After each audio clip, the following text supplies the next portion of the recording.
Rappers either commit crimes to make money while on the come up, or commit crimes to keep up their gangster image. But the story for Tay-K is different because he went viral while on the run from police. You're young, but you're gonna have to make better choices. Do you understand? Yes, ma'am. So I'm gonna sentence him to 80 years in the prison, give him credit for any time served. While he committed one of the worst crimes, he still didn't make it on the top 10 most wanted rappers, because the list features Diddy and Snoop Dogg. On the flight back to LA, I didn't feel comfortable around them for what they had did. You guys are driving around and then you hear these girls say, Tupac, Tupac. Got to the light and he happened to be hanging out the window. Once he got to reaching, I got to ducking. Which of those four is it when you talk to him about Tupac? It was really about both of them. Either one. It was Tupac and Suge, you mean? Yeah. A massive update was revealed in Tupac's case. The Las Vegas court system made a filing which read, "New evidence has been found in the passing of Tupac Shakur by Las Vegas police. Evidence from Keffe D reveals who did it, everyone involved, and much more." Police revealed that on November 18th, 1995, Tupac was photographed with Diddy's baby mama, Sarah Chapman. Diddy described Sarah as being the one. Sarah was his dream girl, so when she got with Tupac, Diddy hated it, which resulted in his first attempt of getting Tupac. But the police swept it under the rug.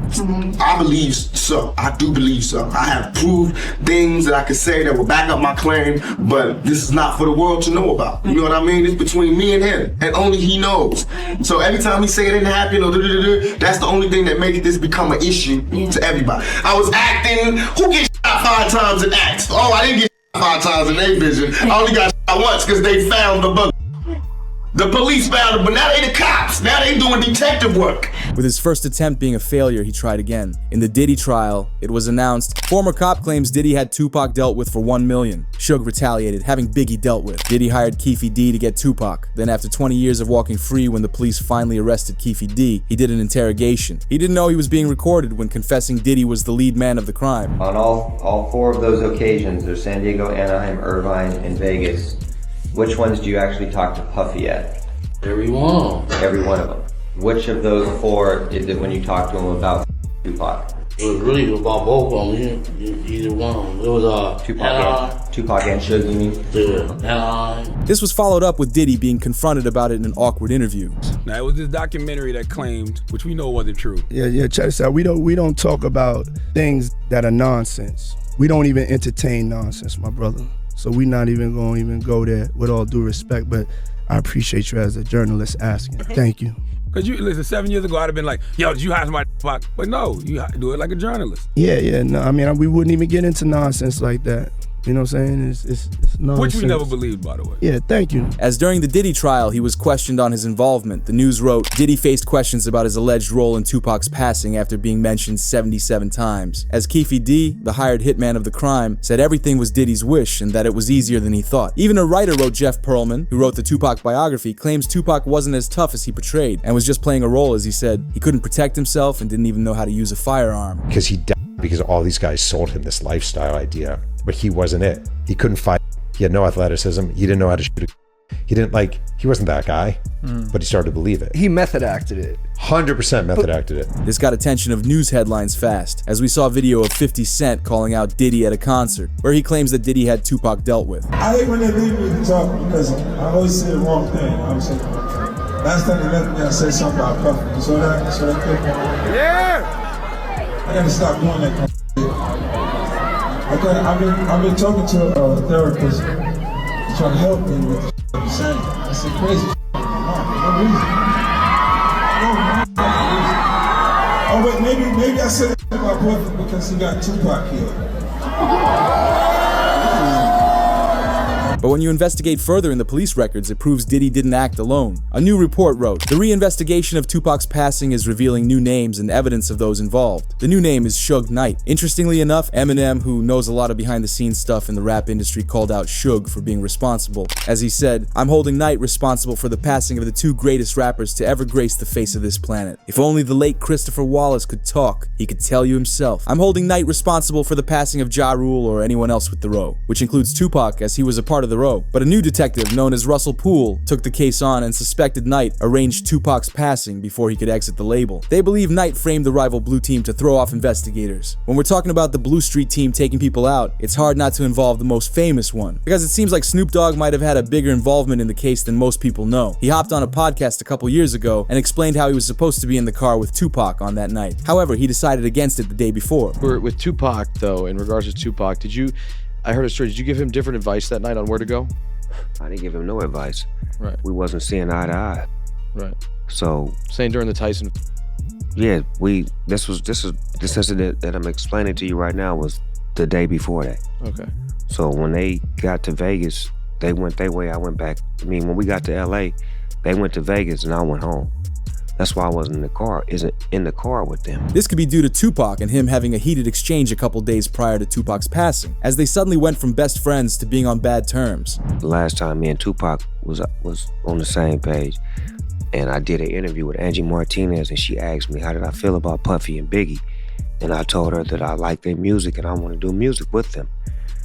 Bro didn't like that, Tupac didn't like that, so we had a misunderstanding. So on the flight back to LA, I didn't feel comfortable around them for what they had did, as far as I didn't let my security ride with me. So to protect myself and to prevent from happening, I slept under a blanket with the knife and the fork just in case something was to go wrong, but it didn't.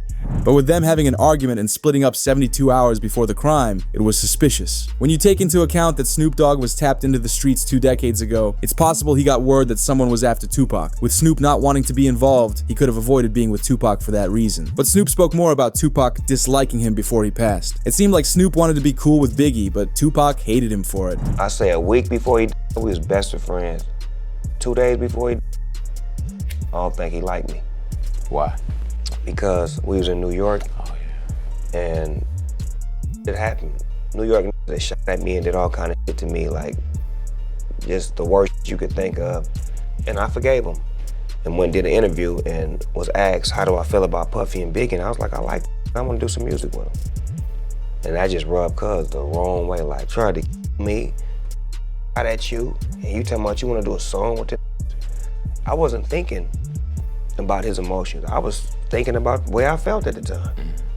I wasn't into no controversy. I liked his music. They was our friends. We was all friends at one point. This video footage of all of us hanging out. But the police broke down the full day of Tupac's crime and how it happened, as Keffe D appeared in court and claimed Tupac was taken out under Diddy's wish. On September 7th, 1996, Tupac was in Vegas with Knight to watch a Mike Tyson match at the MGM Grand. Once the match finished, Tupac spotted an op in the lobby, which broke out into a brawl. Suge Knight and their entourage went to the Mike Tyson at the MGM Grand. Keffe D and his nephew, Orlando Lane Anderson, and 2 of their friends were also there. Keffe D told LAPD Detective Greg Kading more than a decade ago, in a proffer that couldn't be used against him, the shooting was retaliation after Tupac jumped Orlando and him up at the casino. Surveillance cameras recorded the fight. Tupac was angry that Lane had stolen his necklace years prior in Compton. Tupac, Suge Knight, and the entourage left the casino quickly. Security handled the situation after a couple minutes and separated both parties. At this point, Tupac and Knight went to their hotel to change. As they intended on partying it up for the rest of the night, they jump into the BMW to head to the club, when suddenly, while stopped at a red light, an SUV pulls up alongside them. As the crime went down in the middle of the street, knew about Tupac's concert at the Club 662. Members, including Orlando and Keffe D, jumped in their white Cadillac and started cruising the strip looking for the offender. Before long, they finally spotted Tupac's caravan. At the intersection of East Flamingo Boulevard and Koval Lane, the white Cadillac pulled alongside the black BMW with Suge on the driver and Tupac on the passenger seats. The back window of the Cadillac rolled twice in the chest, once in the arm, once in the thigh. With the incident being a mystery for over a decade, the police investigated a concerning interview by Keffe D on DJ Vlad's show, as Keffe D explains what it was like being inside the SUV, who pulled up on Tupac and took him out. And Bubble Up was the driver, and Baby Lane and Freaky were in the back seat. We was just all in the car together. Just say that. This was the white Cadillac. Yeah. So you guys are driving around, and then you hear these girls say, Tupac, Tupac. Got to the light. We was gonna go drink, and he happened to be hanging out the window. He's hanging out the window like he was in a parade. Tupac. Yeah, he was. So what happens next? You said that as you're driving up towards the BMW, with Suge driving and Tupac in the passenger seat. In case you're unaware, a Blue Team member known as Orlando Lane Anderson, aka Baby Lane, is the one believed to have taken out Tupac. He never got officially charged, but was the main suspect in the crime. Before they could put serious charges against him, he passed in 1998 to another street altercation. But there were 4 men in the car, with Keefe D being one of them, as Keefe D is the one who is believed to have orchestrated the crime, and according to him, it was Diddy's order. However, in a desperate attempt to make it seem like it was self-defense in the interview, he claims Tupac was reaching for a firearm. You said that as you're driving up towards the BMW, with Suge driving and Tupac in the passenger seat, and you said that Tupac pulled out a... It looked like he was reaching, yeah. Yeah, it did. Okay. Yeah. Did you actually...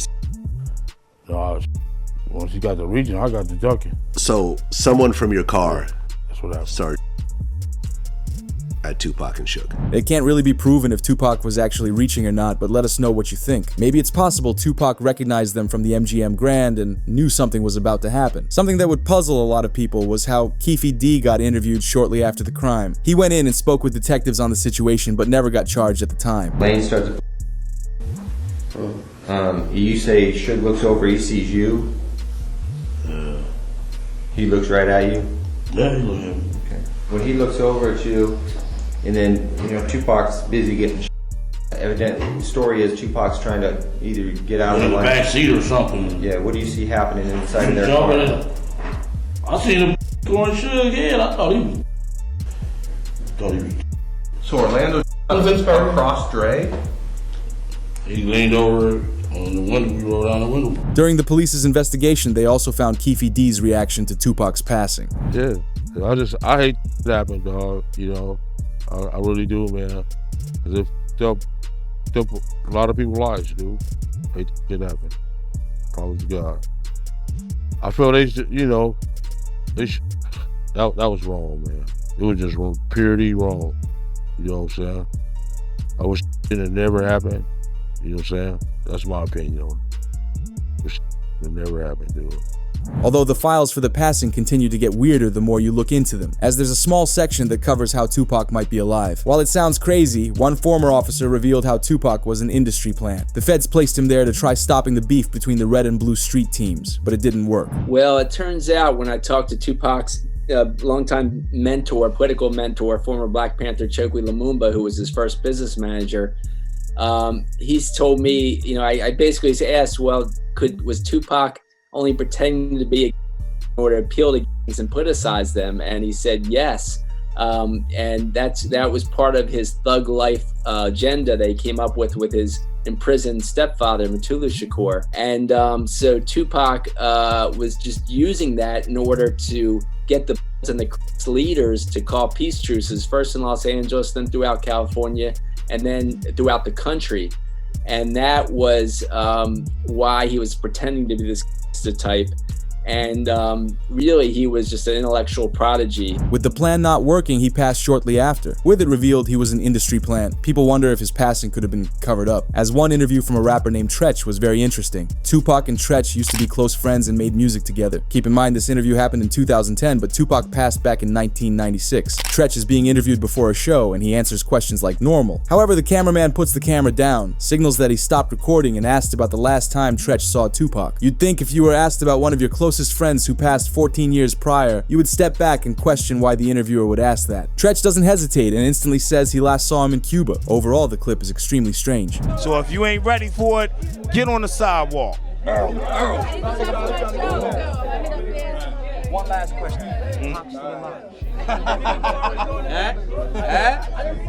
Nobody knows.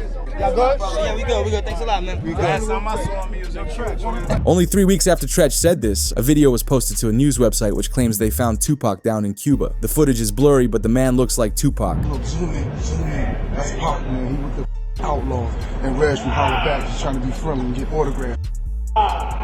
Holla back exclusive, baby. Holla back. This created the Tupac is alive in Cuba theory ever since. But to continue adding to the weirdness of Tupac's passing, even Suge Knight claims Tupac is still alive. He says that he and Tupac were chilling and laughing in the hospital after the incident and before he passed. As Knight said, "When I left that hospital, me and Tupac were laughing and joking. I don't see how somebody can turn from doing well to doing bad." I mean, when I left that hospital, me and Pac was laughing and joking. So I don't see how somebody can turn from doing well to doing bad. So you seriously think that he might still be alive? I would say this, Pac, you never know. Although police reported that Tupac was in a very deep sleep, so it contradicts what Knight said. Although Knight has stuck with this same story for many years. In an interview from 2008, he says the exact same thing. Either it's the truth, or Knight has purposefully gone out of his way to mislead people into thinking Tupac is alive. So he was conscious on the way to the hospital? He was conscious on the way to the hospital, he was conscious in the ambulance, he was conscious after they did the surgery. What was the last thing that he said to you? They left. What makes the situation even weirder is that 2 weeks after Knight talked about it in the interview, he was targeted at a club by a guy who used a firearm in his direction 6 times, although Suge was hesitant to tell the police anything, as he believed it was from him talking about Tupac in a public interview. Suge Knight Jr. did the same thing. In 2018, his son claimed that Tupac was still alive and living in Malaysia. Shortly after he posted that, he posted again with a screenshot with a text conversation, as someone allegedly messaged him, "You said too much, it's time for you to go." Knight Jr. began crashing out and he posted to Instagram with photos of Tupac, with modern celebrities like 50 Cent and Beyonce. Obviously, with Tupac passing in '96, he wouldn't have been able to meet these celebrities, although he captioned the Beyonce post stating, "He never left us, they'll be after me soon." Many people believe this is Knight's son begging to get some social media clout and attention, but others believe him and his dad would know the most about Tupac, considering his father was there with Tupac when the crime happened and managed a large portion of his life. However, the next rapper committed crimes so bad that Netflix refused to cover his story. Say around 5 in the morning on February 5th, Lil Durk, whose real name is Dirk Derek Banks, and his co-defendant Devontae Bennett were seen on camera involved in Alexander Witherspoon. Cause y'all let me go to my Valentine's Day. Three-year-old men are recovering after they were shot just before noon today. Police say all 3 were standing near 63rd and King Drive. Put your other hand on top of your head, please. Out here? What? What? You too, I hate it like this, partner. Every year, Netflix allows voting for future documentaries, but they didn't allow anything King Von related. One tweet read, "King Von's really the only guy who committed so many crimes several years ago, all documented on social media. Yet the feds are only now finding out he's guilty, as this answers why Netflix can't cover the crime-riddled life of King Von. Ever since King Von passed in 2020, the police solved 5 cold cases in Chicago using new technology and found that King Von was in all of them, starting with the famous 2014 case in Englewood. King Von and a man named Big Mike went to a birthday party on Chicago's South Side. Suddenly, firearms were heard in the area. Police later charged Davon Bennett, also known as King Von. They charged him with first degree and 2 counts of attempted in connection with that incident. This was the biggest case of his early life. King Von was just 19 at the time, and Big Mike actually flipped to snitch against King Von. This case took years to reach a verdict. Police reports note a witness saw King Von and Big Mike creeping up to the birthday party. They jumped the fence and instantly used their firearms at the party. Caught in the middle of it was Malcolm Stuckey, a 19-year-old college student and aspiring basketball player. Big Mike confirmed the witness's statement.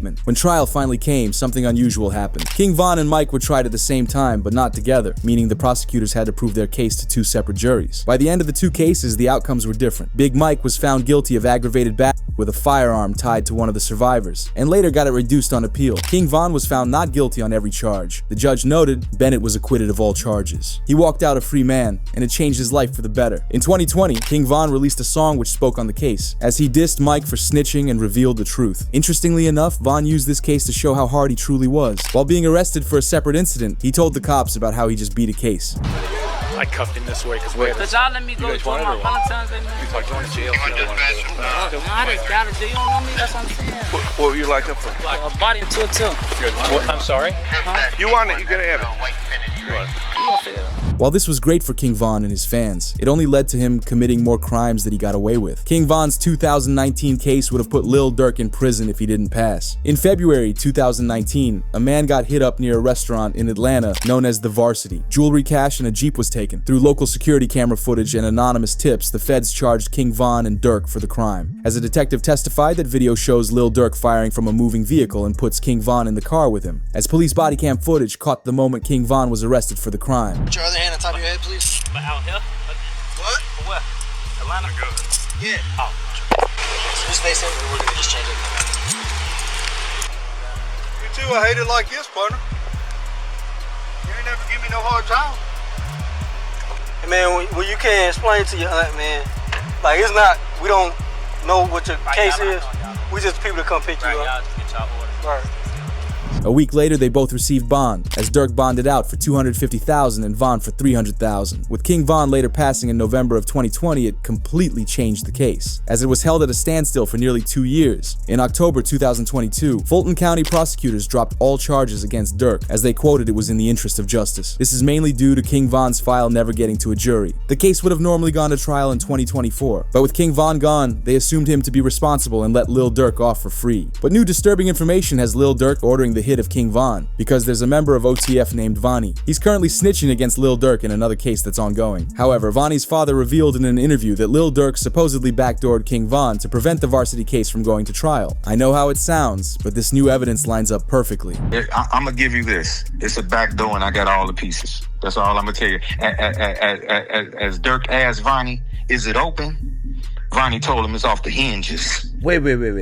Are you talking about the Von? Like King Von? Listen very carefully. When the payment was made to Little Tim, the next day or the same day, Durk asked Vonnie, was it open? This is what he asked him. Was it open? It was the exact words, was it open? He told him it's off the hinges. Are you saying that Vonnie backdoor King Von? No way. That was right here. You heard what I just said. Guess what? You need motive first, right? I got bankers. That'll testify that or will make a contract or make a statement to you and let you know that this is the amount of money he had, this is what he had, this is that another. You need motive first and foremost. I got text messages from the lawyer letting you know that who told on Von before he. Academics was confused why Durk would want Von gone, which is when Vonnie's father explained the case and how it was in Durk's best interest to take out Von. Not to mention Von was never signed to Lil Durk. So with King Von starting to overtake him in rap popularity, he could have got jealous of Von's success. Why would Durk want Von? Let me give you this. First of all, you didn't sign your rights over. You ain't in no 360 deal. First of all, you can't bring nobody into the business and they surpass you. How you bring me to the table and I pass you up? Don't nobody want their chief spot taken, do they? That's an interesting dude was thing. A select. Dude was a. He was signed to boys. He was a. Von wasn't no. That's interesting. I did find out that Von didn't have any contractual ties to Durk like that, which was interesting. I mean, come on, man. He wasn't even signed to him. How's this his friend? He lied on Breakfast Club and said, "Hey, you think your man would be sitting here with $300,000 worth of jewelry on and he not have an attorney? He had a public defender." Court files suggest this case was closed privately, meaning Lil Durk likely made some sort of deal with the courts and placed the blame on Von, although Vonnie's father wasn't done yet. Vonnie's father reveals Vonnie allegedly orchestrated Lil Pep and King Von's passing. Oh no, he ain't take my advice. He ain't respond no back to me because this is on a tablet. He on a jail tablet when I sent that to him. He ain't respond nothing else to him. I told you he can't take my advice because they playing. They made themselves get caught. This is what come along with it. They wanted to get caught. You understand me? So, that's what you meant by trenches of paint. Okay. What you mean trenches what? Was it you that said that? With the whole narrative about Vonnie snitching with the text messages, like that's. Yeah. I don't know who said that, but that was me. Cause that was a focus. Everybody was trying to make it seem like that's what the text messages was about. That's just saying what he finna cop out to and this, that, and and with me saying Von, some people like, man, what he gonna tell on some birds on Von? I ain't gonna lie, I said that in my video. I'm free to know what the Von name was for. No, he ain't gonna tell him no Von. You gonna tell it just like you orchestrated Lil Pep. You orchestrated this, and guess who you work for? The passing of Lil Pab is the current case that Lil Durk is facing life in prison for. However, King Von's name was all over the passing of FBG Duck. On August 4th in the afternoon, FBG Duck and his girlfriend parked on Oak Street in downtown Chicago. He stepped out and got in line for a luxury store. Once Duck was spotted out in public, members of OTF alerted the rest of O Block. As cameras caught members sprinting down the stairwell and racing out of the Parkway Garden apartment buildings, also known as O Block. Cameras captured both a Ford Fusion and a Chrysler 300 rushing to downtown Chicago. These men didn't want to lose the opportunity to take out Duck. However, a string of city cameras and license plate readers followed the car's path all the way from O Block to Oak Street. At 4:26 p.m., both cars stopped in front of Duck's vehicle. Two men hopped out of the Fusion and Chrysler and lit up FBG Duck before quickly speeding off. Duck and another person ducked behind the car. His girlfriend was hit in the wrist, and another friend was hit 3 times. It was clear that Duck was the target, as police reported he was hit 16 times, and we later saw King Von be interviewed by DJ Academics. Were you saddened by the news that he was? Man, I heard it. I didn't go to sleep at night.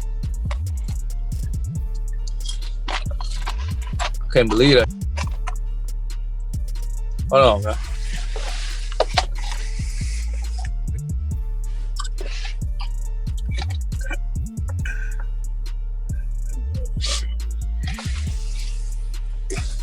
Oh, let's talk about some other.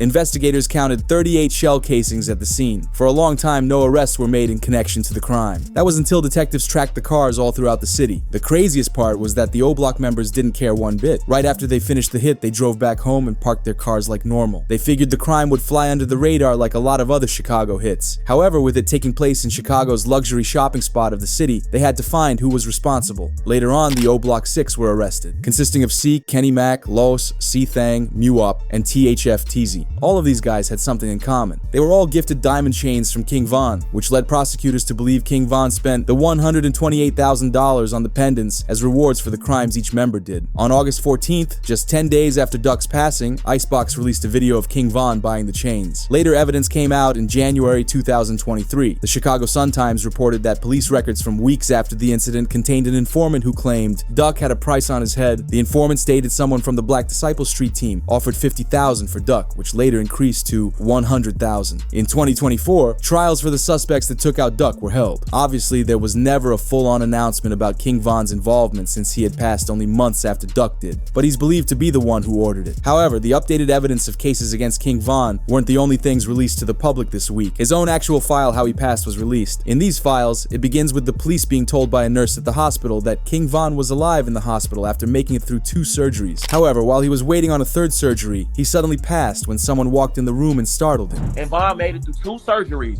He had 3 surgeries ago. He made it through 2 surgeries. And then after the 2nd surgery, he hopped off the bed and started fighting the nurse and said where his gun at. And he went and he died because he went into shock. So he was making 2 surgeries.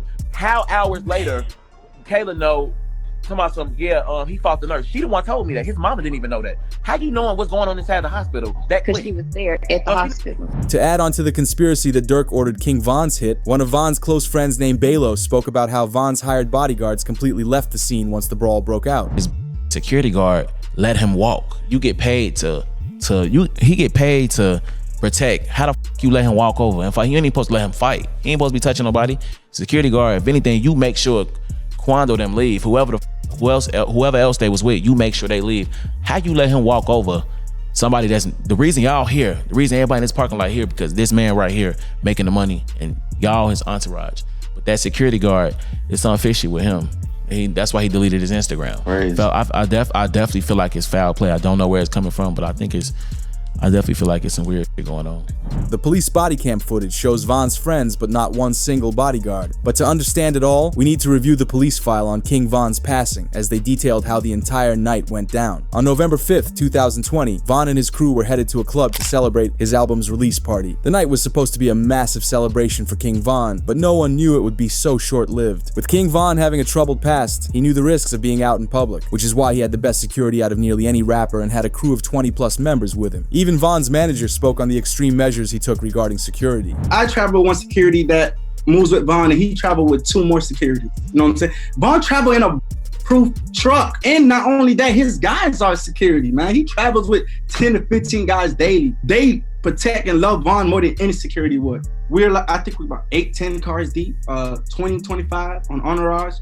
For unknown reasons, King Von didn't act like himself on this night and would later act out, putting his life in jeopardy. However, the party inside the club was going great. Everybody was having a good time, and the party came to an end at 2:30 in the morning. The plan was for them to return back to their hotels for the night, but Von suddenly switched it last minute. Everybody mind leaving the club is that we're going to the hotel and the Airbnb, because that's normal routine. The club he went to, the after hours wasn't getting paid for. I didn't have no acknowledgement of. His team didn't have no acknowledgement of. That was a complete Von decision. With the whole crew heading to the Airbnb, King Von told his driver to go to another club called the Monaco Lounge, which was the first decision of many that Von made that led to his passing. So everybody else that was with us driving to the Airbnb, and Von literally went to the venue by himself.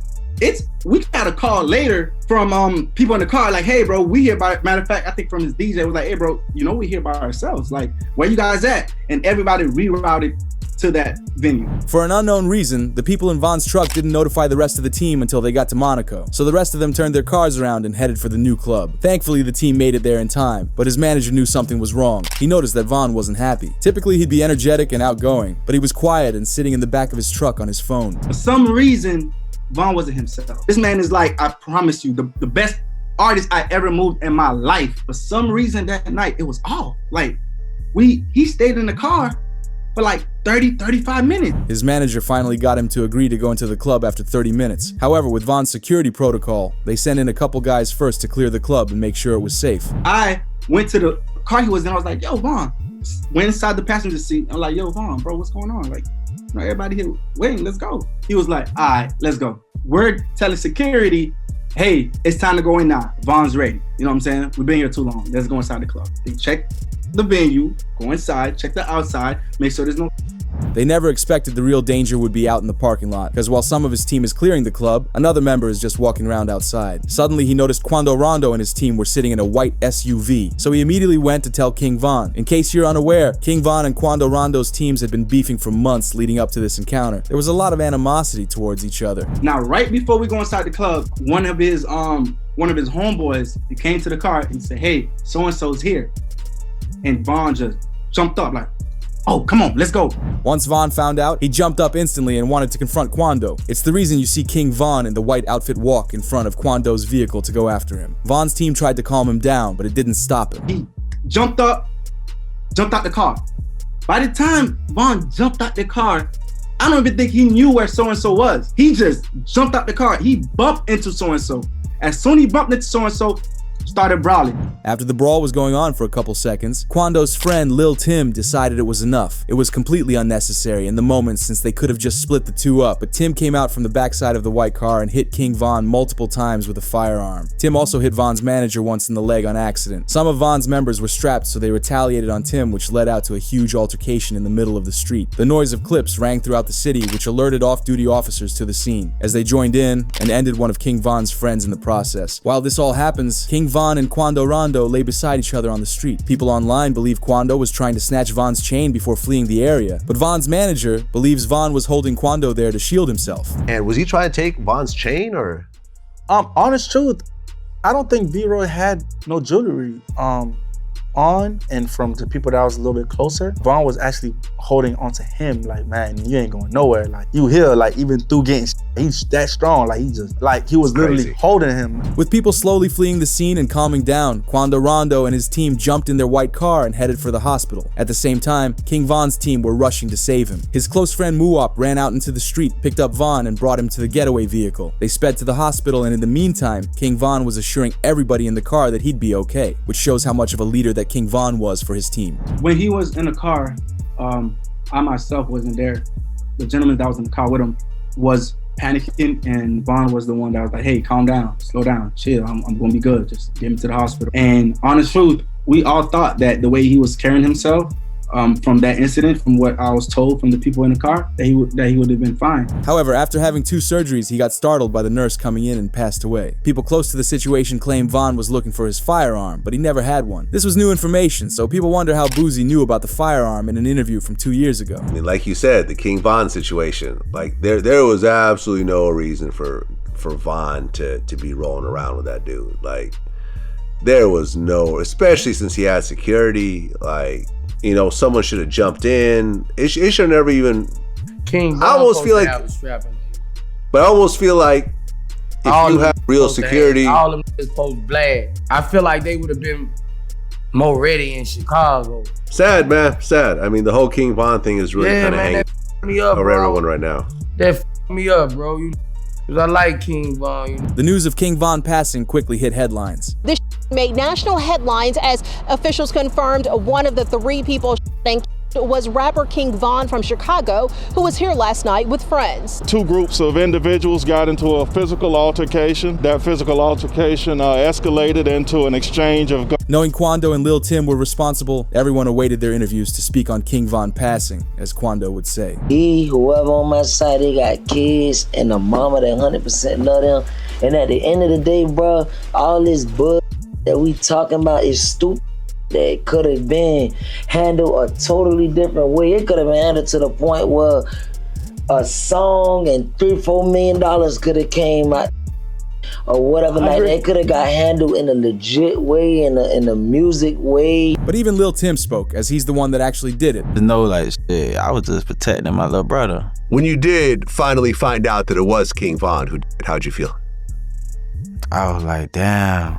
If Brian did that stupid shit last night, he still would have been alive. That's how I was. But I was like, yeah, I ain't no the type person I am. Like, I'm a humble person. I ain't no disrespect to like his mama saying him shit like that. Cause I could easily get on that type of stuff and be clout chasing type. Like, I ain't on that type. I'm a humble person, but it's like, they ain't never popped that shit off. That would have never happened like that. You might be wondering why Tim is still free. The following day, after recovering in the hospital, he was charged for taking out King Von. However, after multiple court dates and hiring a lawyer, they claimed Tim acted in self-defense and they dropped the charges against him. Tim's lawyer confirmed this by saying the case against Lil Tim was dismissed before ever being indicted. However, those close to Von knew they had to do something about it. This is what led to a major hit on Quando's crew a year later. Right now, the search is on for 3 people who police say at a Savannah rapper, a member of his entourage. It happened in Los Angeles and cameras captured the aftermath. This resulted in Quando's friend Lil Pab being taken out, as Durk wanted to show that you can't mess around with those close to him and get away with it. Durk even had lyrics from a feature he did that resembled how Quando reacted to the hit. As he rapped the lyrics, "Look on the news and see your son screaming no." Durk was happy to see that Quando experienced the same feelings that Durk did the year prior. This man, a passenger in that car, frantic at the sight. He later dropped a diss track hinting that he got someone hit. As he rapped the lyrics, "They like Durk, he a singer, he won't do something. You can believe whatever you want. I got your folks hit." People wonder if Durk only retaliated on Quando's crew because he thought it would look suspicious if he didn't. He could have been worried that people would uncover he was behind the hit on King Von too. Do you think it's possible Durk was behind the hit of King Von? Let us know in the comments. What Young and Ace did was unbelievable. Even the Jacksonville sheriff called him out for it. Jacksonville rapper Young and Ace arrested by Jacksonville Beach police around midnight. So Young and Ace has long been known in Jacksonville. We are consistently monitoring those groups. We have people that are always watching them. Yeah, we good after that. We just gotta go to the back. He's gonna get the camera. We'll take pictures. Step back here. Yeah, back behind. Today marks the beginning of the end for rapper Young and Ace, as it was announced. Young and Ace has now canceled all his tour dates that were scheduled to take place this month, which is either Ace preparing for the feds or the feds limiting his income to prepare for a court case. Jacksonville police and I don't know how they be doing this, but they always call around and cancel my shows. What's up with y'all? What's going on? Why y'all want to cancel my show? I don't even live there in Jacksonville. Why y'all want to cancel my? Why y'all trying to my money? Yeah, man, y'all trying to my life. Cause y'all worry about what I got going on. I ain't dying. I ain't with y'all. Y'all canceled all my shows, but I just had a show in Temple. Y'all got my show canceled in Tampa. I had a show in Virginia. I called, got my show canceled up. I had a show in Gainesville. Y'all canceled my show in Gainesville before. Daytona. You feel me? Like, what's really going on? This is happening due to an investigation on those involved in the passing of Julio Fulio, with evidence showing Young and Ace sent a meme to one of the suspects' phones who took care of Julio. The state presented a picture from Gathrigh's cell phone taken one day after the showing a bottle of Don Julio. The detective testified that, based on knowledge, this represents an insult to the rapper Julio Fulio. This would be more than enough evidence for the Jacksonville police to call out Young and Ace by name, as they say they're onto him and will get him soon. Furthermore, it was found that the shooters are members of or affiliated with rival gangs of Jones that go by ATK and 1200. Jones was part of the 6 block. Detectives believe that the ATK and the 1200 worked together to target Jones as part of an ongoing feud in Jacksonville. There's a long trail of evidence and coincidences that tie Young and Ace to the crime. This led to Young and Ace panicking, and he tweeted, "Ain't no such thing as ATK no more. That stuff is gone and over with an Instagram video running from the gang problem. I say no more ATK, it ain't no more. What you talking about? Niggas don't do shit. Niggas don't do shit. Niggas tripping. Everybody always got shit to say. These niggas. When it's time for the Lords to be paid, where the niggas be at? Got all this shit to say. Where the niggas be at though? What niggas be need to get buried? When the time to spend that money, where the niggas be? Always got shit to say, but don't be on shit, man. They don't get no feet wet or nothing, man. Niggas be talking, man. What's wrong with these, man? Talking about uncomfortable. Don't talk like me. Don't get them, man. When I say no more ATK, ain't no more. Due to this happening, DJ Akademiks would straight up ask Young and Ace if he did it to Foolio, where he then reacted with an evil laugh. I mean, some people feel like you were behind that.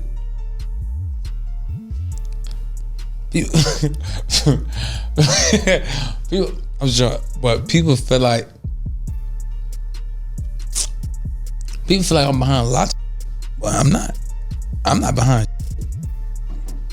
I'm working. I'm grinding every day. I'm grinding. I got a family. I'm working. I'm grinding. I'm trying to be big. I'm trying to be big. However, this would be the worst thing for Young and Ace to do. With him already being investigated, it just put a spotlight on Ace even more. The police made it clear they won't stop pursuing him. With the news reported, Jacksonville Sheriff sends a message to Young and Ace and his crew after Julio Foolio's hitters were caught. So Young and Ace has long been known in Jacksonville. We are consistently monitoring those groups. We have people that are always watching them. I won't speak to the chief's investigation. That's up to TPD.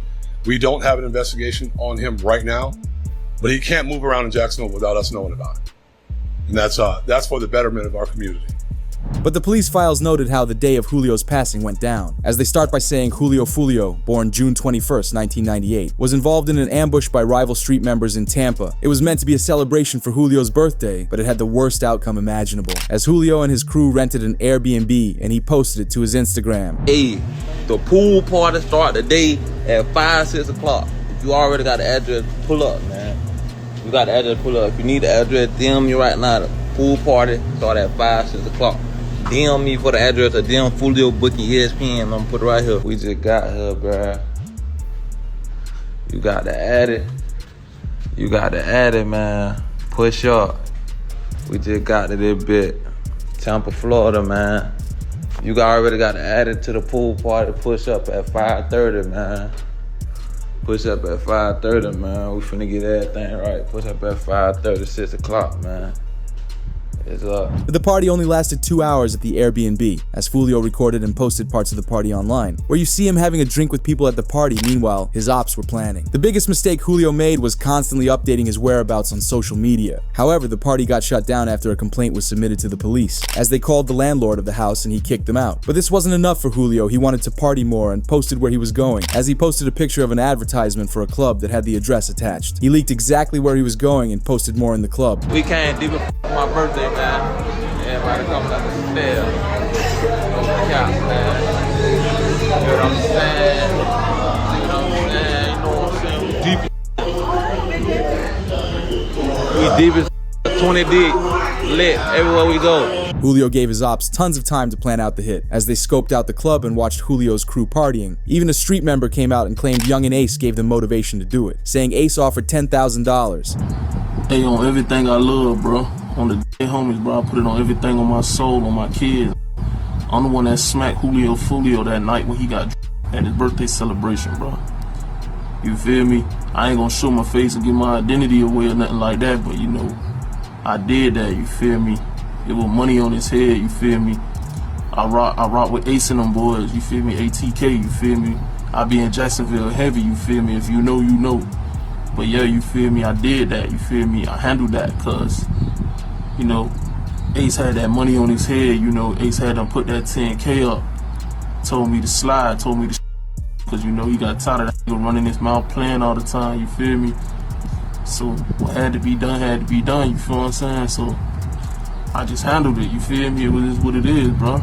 But with them taking action on the 23rd day of the month, it was important to the ops. Once Julio and his team were done in the club, they got together in the parking lot and had his manager figure out a place to stay the night, as he found a Holiday Inn down the street, and they began heading over. While waiting for his manager to sort out the room situation, Julio's team sat outside talking. But suddenly the two cars filled with Julio's rivals pulled up to the scene, as they got out and began using their firearms. But there was 3 men with the main job of finding Julio and taking him out, as they jumped bushes to enter the parking lot. At 4:38, 3 cars exited a vehicle and walked in the direction of the hotel.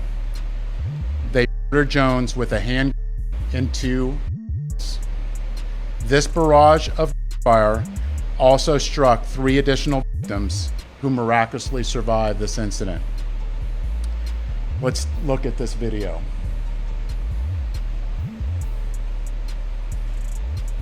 This is at the hotel, and you can see the shooters are getting in position for their planned out.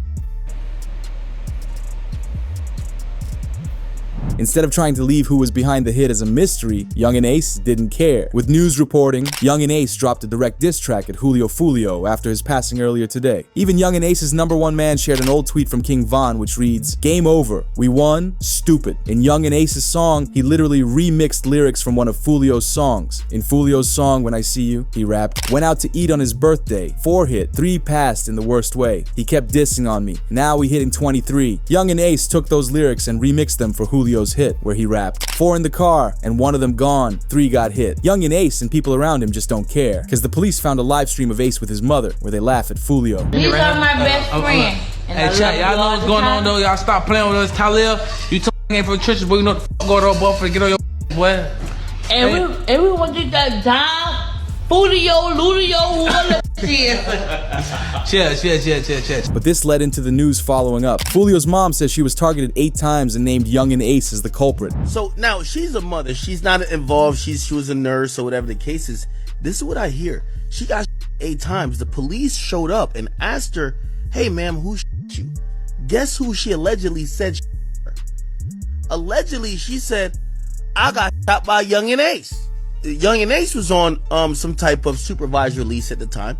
Police go, I guess his probation officer say, "Yo, you got to come in now," and they're about to lock up Young and Ace for shooting Foolio's mom. However, the reason for Julio being targeted was revealed. Not only were they major rivals to each other for a long time, but many believe Julio's passing is a revenge for the hit of ATK Mitch. Although Young and Ace and his team tried to play it off like they were cool after Mitch passed, as they tricked Julio into believing they wanted to make a song with both sides and stop the crime. No record. Y'all probably didn't know this. Even though I said what I said, bro, me and J.Dot Breezy supposed to be doing a Stop the Violence song. We probably gonna get that shit in motion. So I'm gonna just get that shit out of the way for the kids, for the youth and shit. And yeah, we gotta make this look better, man. You and J.Dot Breezy have a Stop the Violence record coming. Yeah, that shit, it's talked about. I DM'd about it. My big cousin wrote about it too. He said he with it, I'm with it. But basically right now we trying to find a beat. Which explains why Julio was so careless about posting on social media that night. He thought he could drop his guard and relax. But when you jump back to April 2022, you can see the time the feds questioned Julio about Mitch's passing. They pulled over Julio to ask him some questions, but a prosecutor suddenly showed up. The prosecutor searched Julio's vehicle illegally and told the officers who he was. After hearing who Julio was, he was taken into the patrol car and was questioned about ATK Mitch. Alright, so I ain't want to bring it up. I know you're going to be upset. Mitch, there's some texts I want to talk to you real quick about what happened to Mitch. How long that's going to take? Not that long. Depends on you. They just going to ask you what you know about what happened. Once they got him in the car, they brought him to the police station and did a full interrogation. I used to come to my mama's house. I used to stay on the corner. He used to come over there, show his, support. What type of work do you do? What type of artist? You're an artist. Okay. As far as Mitch go, what are you hearing? Nah, really, I was in Miami when I heard the news. You know what I'm saying? I was down making music, and I saw posting on Instagram. Mitch, everybody, the whole Jacksonville, Mitch. The detectives start looking at who Foolio was to Mitch and how they knew each other, as they asked where he was when Mitch passed. All right. The reason why I'm here, I am lead on your friend's case. Ooh. You ain't have a friend that recently got killed? A lot of friends that recently. Mitch? Oh, yeah. So I'm lead on that. I don't know how close you guys were. Can you kind of give me a, just rundown on y'all relationship when y'all met? How long y'all been partners or whatever? But the detectives didn't have any evidence against Julio, so they continued fishing for information, but he didn't give up anything. Guys, if you may know or hear something, then that'd be helpful as well. Because if you know his mom, you can sit up there and call his mom, then I'm pretty sure you would want her to have some answers as well. Oh, my little brother, I don't know who did. I don't know. I ain't here. That's what I'm saying. You will never know. You know what I'm saying? I don't know. No, I just heard they say little brother got. I was like, you know what I'm saying? I'm in Miami at the time though. You ain't tired of that, man? Yeah, but I'm none of this. But in a twist of the interrogation, they asked why so much crime surrounds Fulio and his music. Do you think that your music or your ways or the way you conduct yourself through your music had anything to do with him? Nah, because even before I was rapping, it was, you get what I'm saying? Like, you can't just say it's my music, that's why somebody, you get what I'm saying? Okay, do you think it influenced someone or triggered someone, like the way y'all going back and forth with this?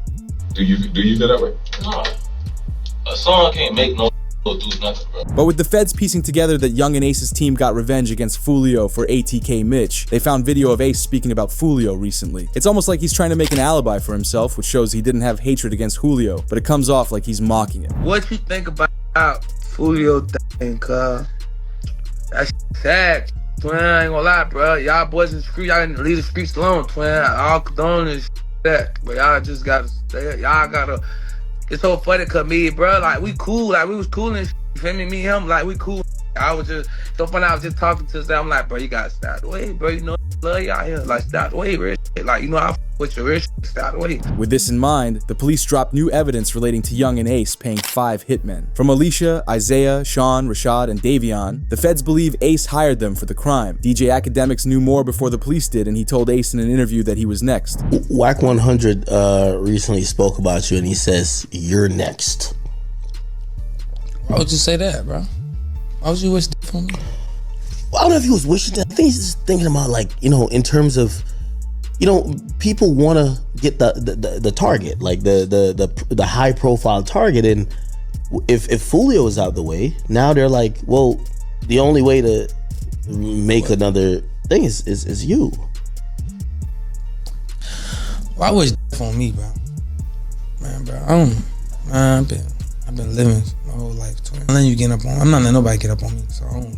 With his passing now, right? Does it mean that this whole situation is over? There's never no situation. This is because Young and Ace was already tried by Fulio, as an old situation caught Young and Ace by surprise, which led to his brother and 2 friends passing, as Ace was left to recover in the hospital. I'm trying to come for him. I'm trying to hold RJ. I'm trying to hold him. I'm trying to RJ open the door. I open the door, I'm pushing him out. I'm like, I got you, bro. I got you. He got grab a shirt. I'm like, bro, I can't move. He tell me he can't move. I jump out the car. Cope open the door. Cope said, call it everyone. It's call one.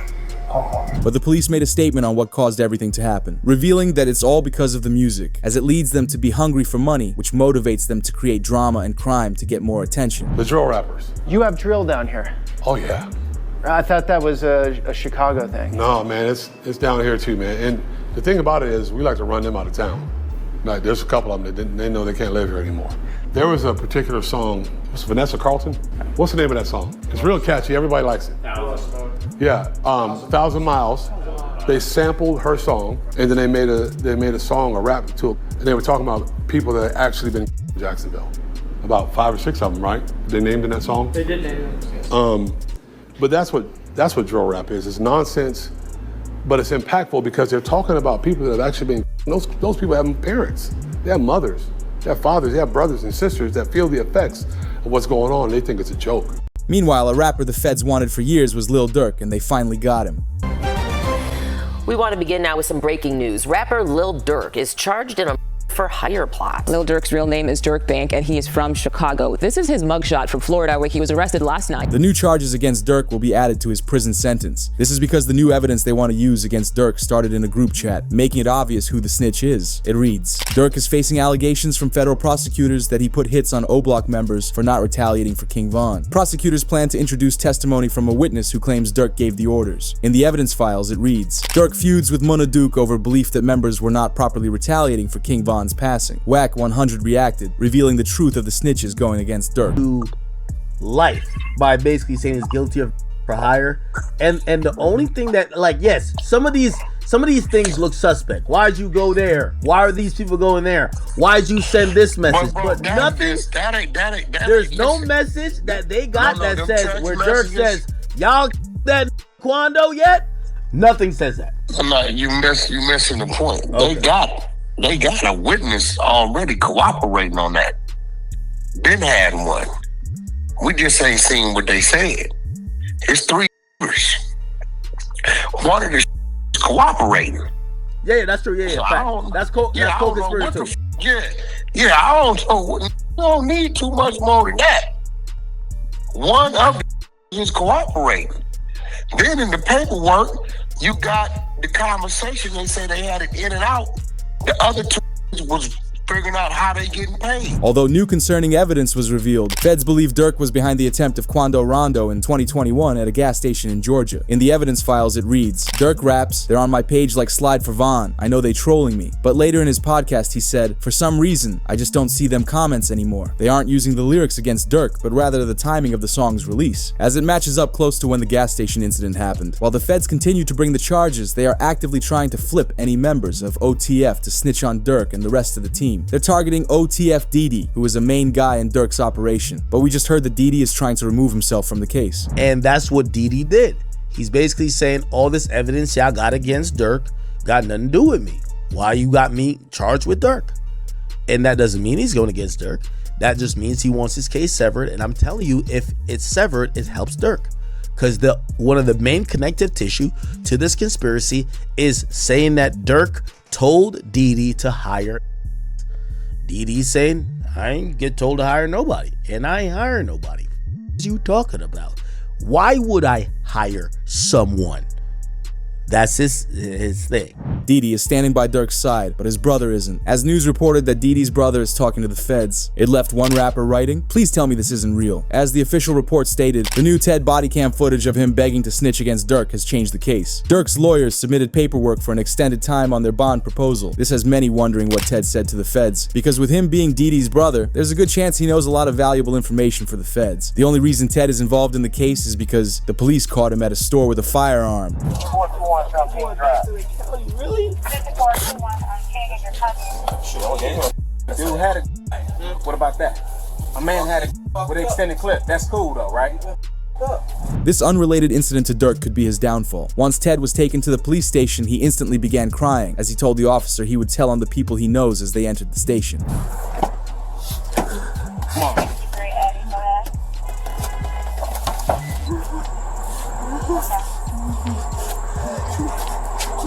Hey, stop it. Stop it.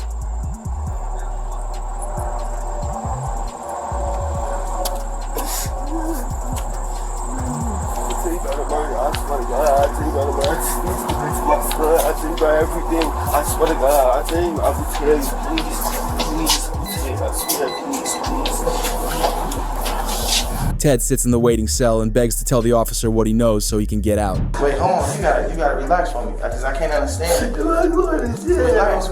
What's the number? 7 what you saying, man? We're gonna see what we can do for you, alright? We're gonna see what we can do for you. You gotta relax for me. Relax, man. I'm gonna get a bus to prison. Relax. Give me No,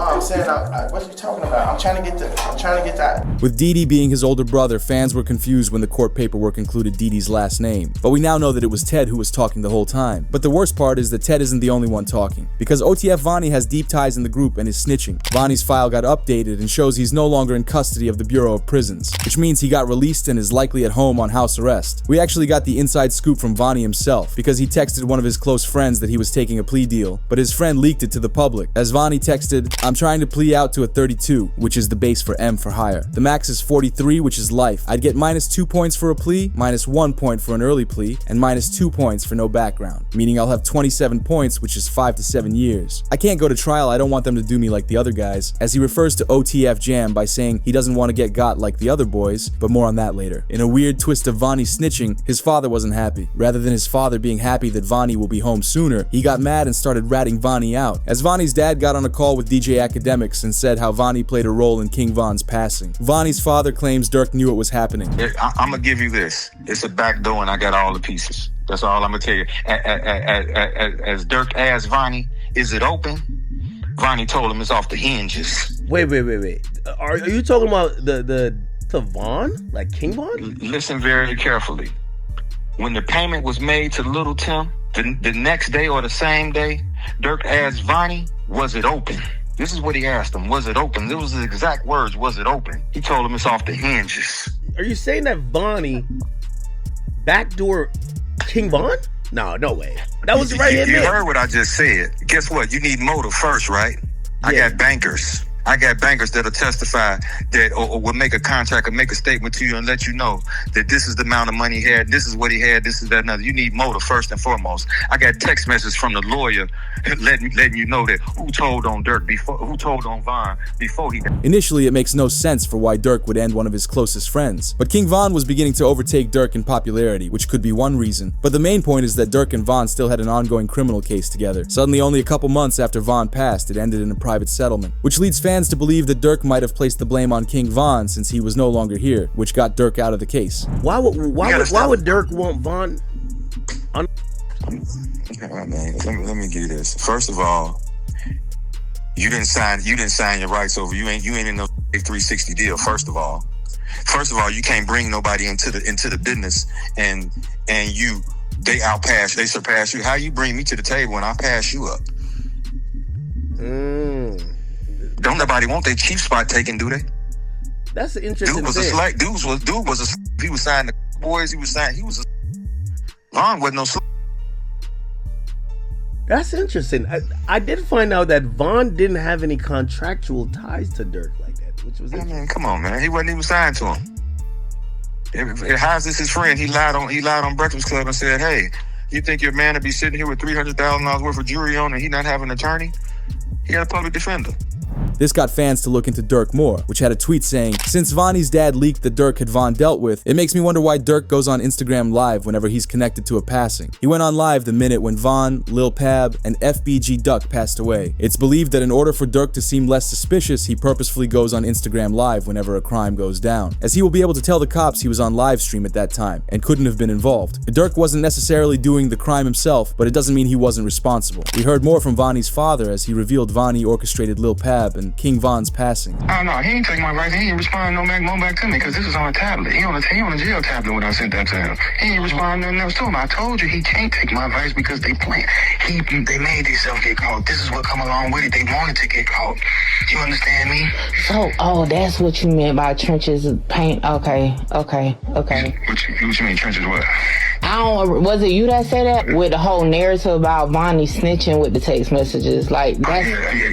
I don't know who said that, but that was me. But that was a focus. Everybody was trying to make it seem like that's what the text messages was about. That's just saying what he finna cop out to, and this, that, and and with me saying Von, some people like, damn, what he gonna tell on some words on Von? I ain't gonna lie, I said that in my video. I'm intrigued to know what the Von name was for. No, he ain't gonna tell him no Von. You gonna tell it just like you orchestrated Lil Pab, you orchestrated this.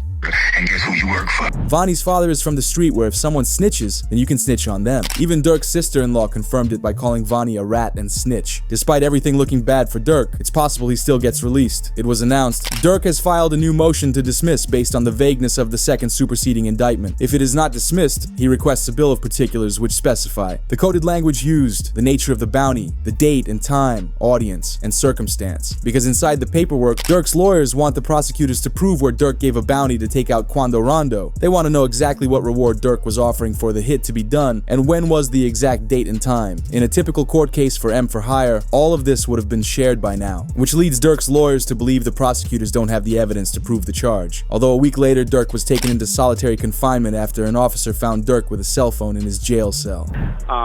They got little Durk in a hole for basically some BS. And right now we're going to show the paperwork. They saying that he was caught with a cell phone, and basically that's not true. They trying to keep him in a hole,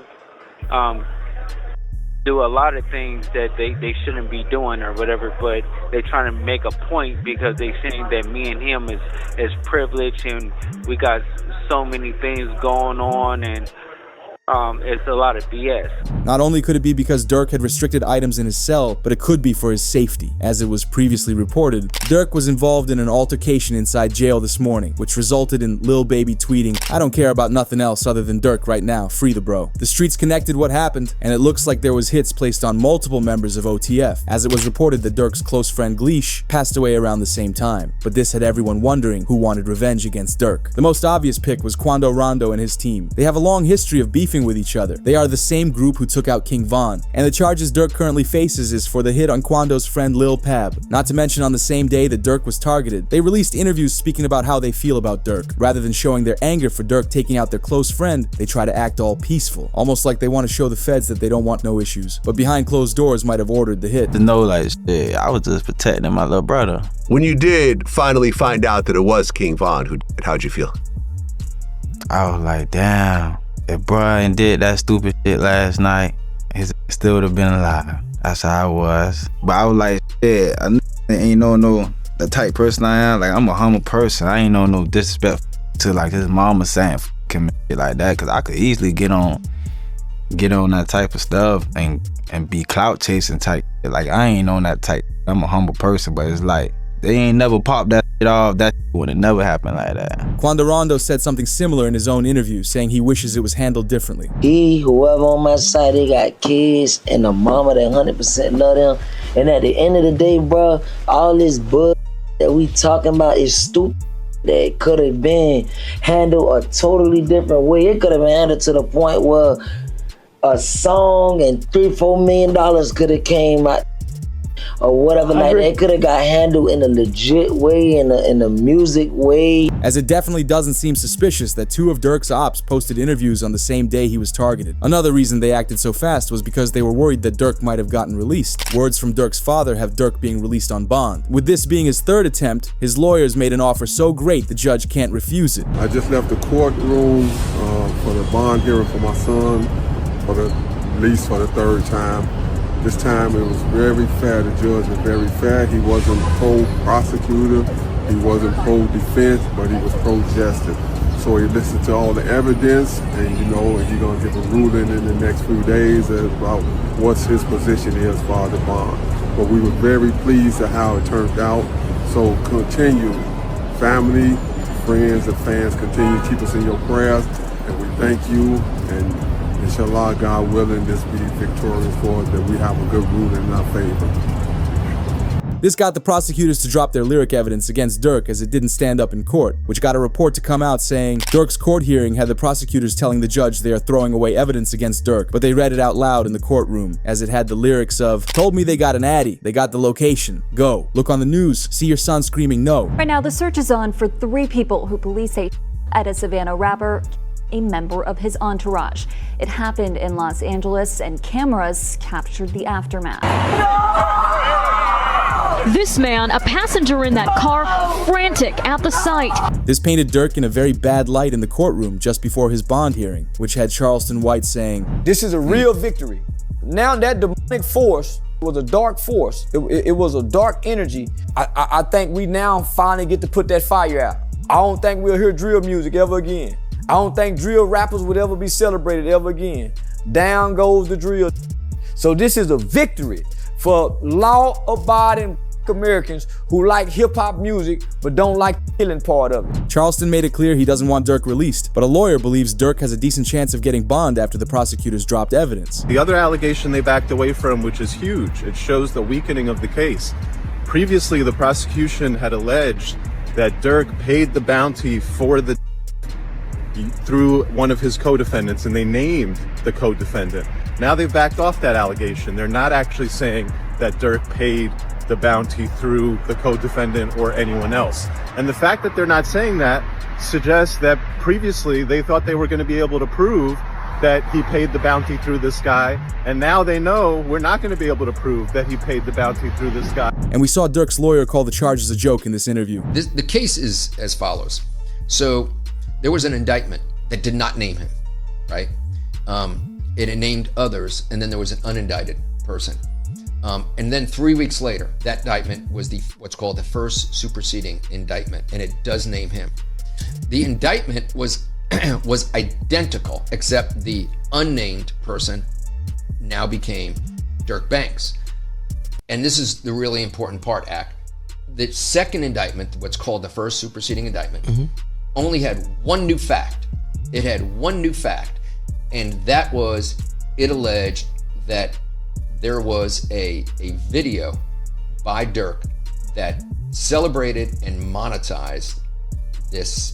Despite a lot of things going in Dirk's favor, the judge still denied his bond, with the reason stating the feds say Dirk would need to go completely broke and give up all of his property to be granted bond. They fear he might use his fortune to place bounties on witnesses. No bond for Little Dirk. Let me tell you about what options he has left and why the bond was denied this time. Now, he's in federal court on a murder for hire charge where he faces the possibility of life in prison. What that means is under the federal law, it is presumed that you do not get a bond because the charge and the penalty are so serious. So your lawyer has to go out there and show why you should get a bond. Now, ultimately, what the district judge decided to deny the bond on was a couple of factors. There's a couple $1 million being put up, but it's not all being put up by Dirk. Some of it is from the label, and ultimately Dirk has a lot more money and assets than what's being put up. So if I let him out on bond and he tries to flee, he's gonna have tons of assets and money at his disposal. They're worried that Dirk will order more hits on anyone with evidence against him. They believe he did it for Lil Pab, and they worry he did it to OTF Jam. It was announced, has anyone heard from Jam after he snitched on Dirk? Several members are gone, but he's been gone for months, as Jam was outed as a snitch on DJ Vlad's show. There's a guy named OTF Jam. That was wired. Very ironic name. Jam now he put everyone in the jam. Did 12 years. 12 got years. out, interviewed, said he kept it real, brought him cars, gave him 50,000. Right. This. Made mention that ain't no smut on his name. He ain't never been a rat. Caught a gun case. But eventually he flipped. One report wrote, Jam was found by OTF members, hiding in a crib near Atlanta. Jam was dealt a punishment for snitching on Dirk. A photo from the scene came out from where Jam was staying. The main reason he was targeted is because he provided a ton of evidence to the police. Over 230 gigs of digital evidence, which includes audio recordings, video surveillance, and 20,000 pages of reports, are being processed for discovery. A new court update read, the feds believe Dirk paid to get two people dealt with. The first is Stefan Mack, who took out Dirk's brother D Thang. The second is Jam's baby mama, who got taken out after Dirk found out Jam was snitching. Feds think Jam is the key to putting Dirk in jail for all three crimes. Fans of Dirk look back at his old Instagram lives and believe that Jam was wearing a wire in this one, as he constantly messes with his jacket and whispers into it. Give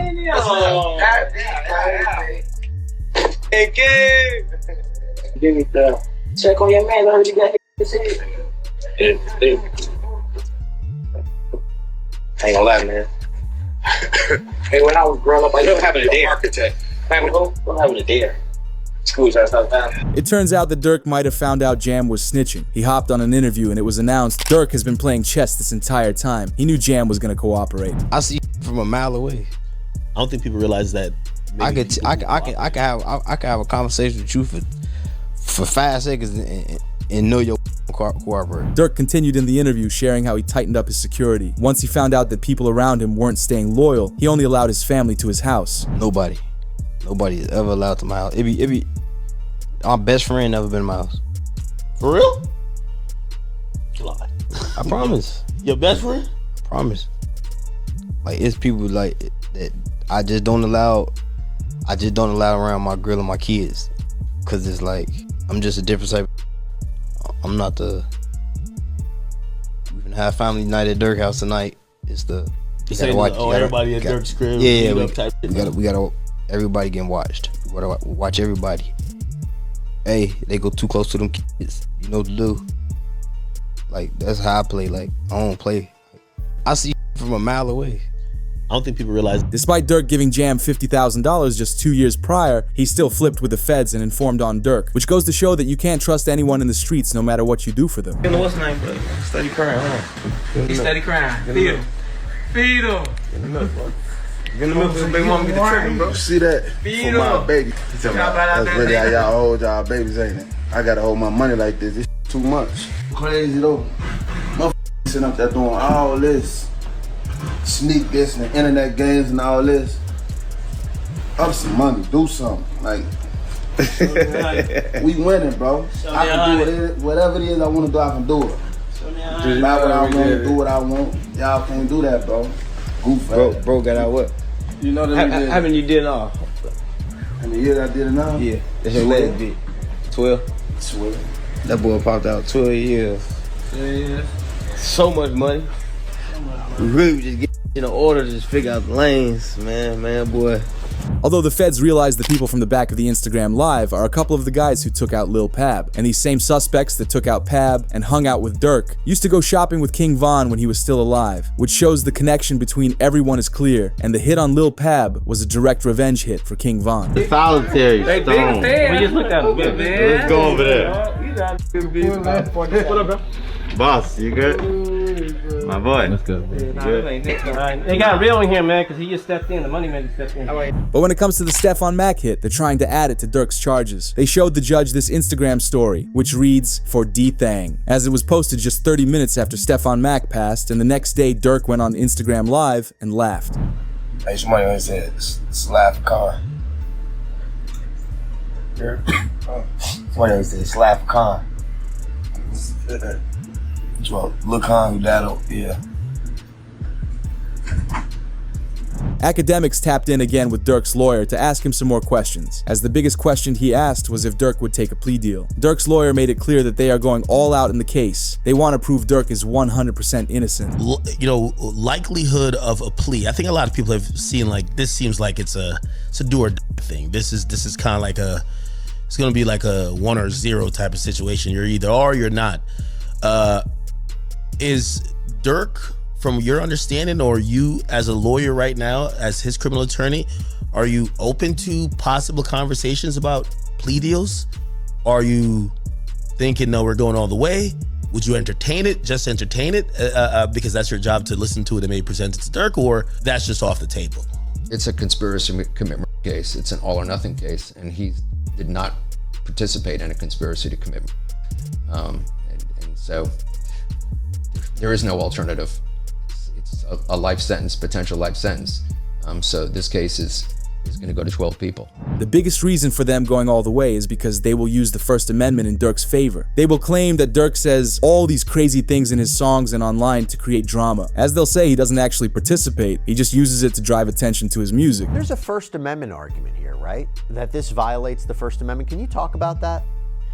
Right, for sure. I mean, I'm expressing myself. I can say the things that I want to say in a rap record or any kind of record. And you could go back and there's country records and there are pop records and there are R&B records that talk about all kinds of things. It's just that there's this notion that with hip hop, quote, glorifying violence, that suddenly now we're going to use these things to prosecute them. But does that mean that the free speech, First Amendment has gone away? No, absolutely not. He can absolutely rap about what he wants to rap about, and that doesn't mean just because the story is violent. As this lawyer believes that Durk could be released in a similar way that Young Thug was. We've seen it happen quite a bit. I don't know that I'd say it's been persuasive. I think the biggest example we look at is Young Thug.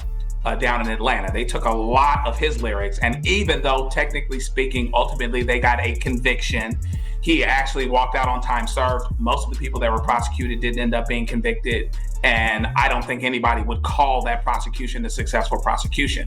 And so, you've got freedom of speech issues. Does it mean that just because I'm saying something in a rap song, and it typically is a rap song, does that mean that I actually did something? And this is an extra interesting twist here because Lil Durk's attorney is saying, well, this song was actually released months before. Something else that will work into Durk's favor is prosecutors don't understand rap culture. Yeah, and I'll go out on a limb and say that sometimes prosecutors don't necessarily understand hip hop culture.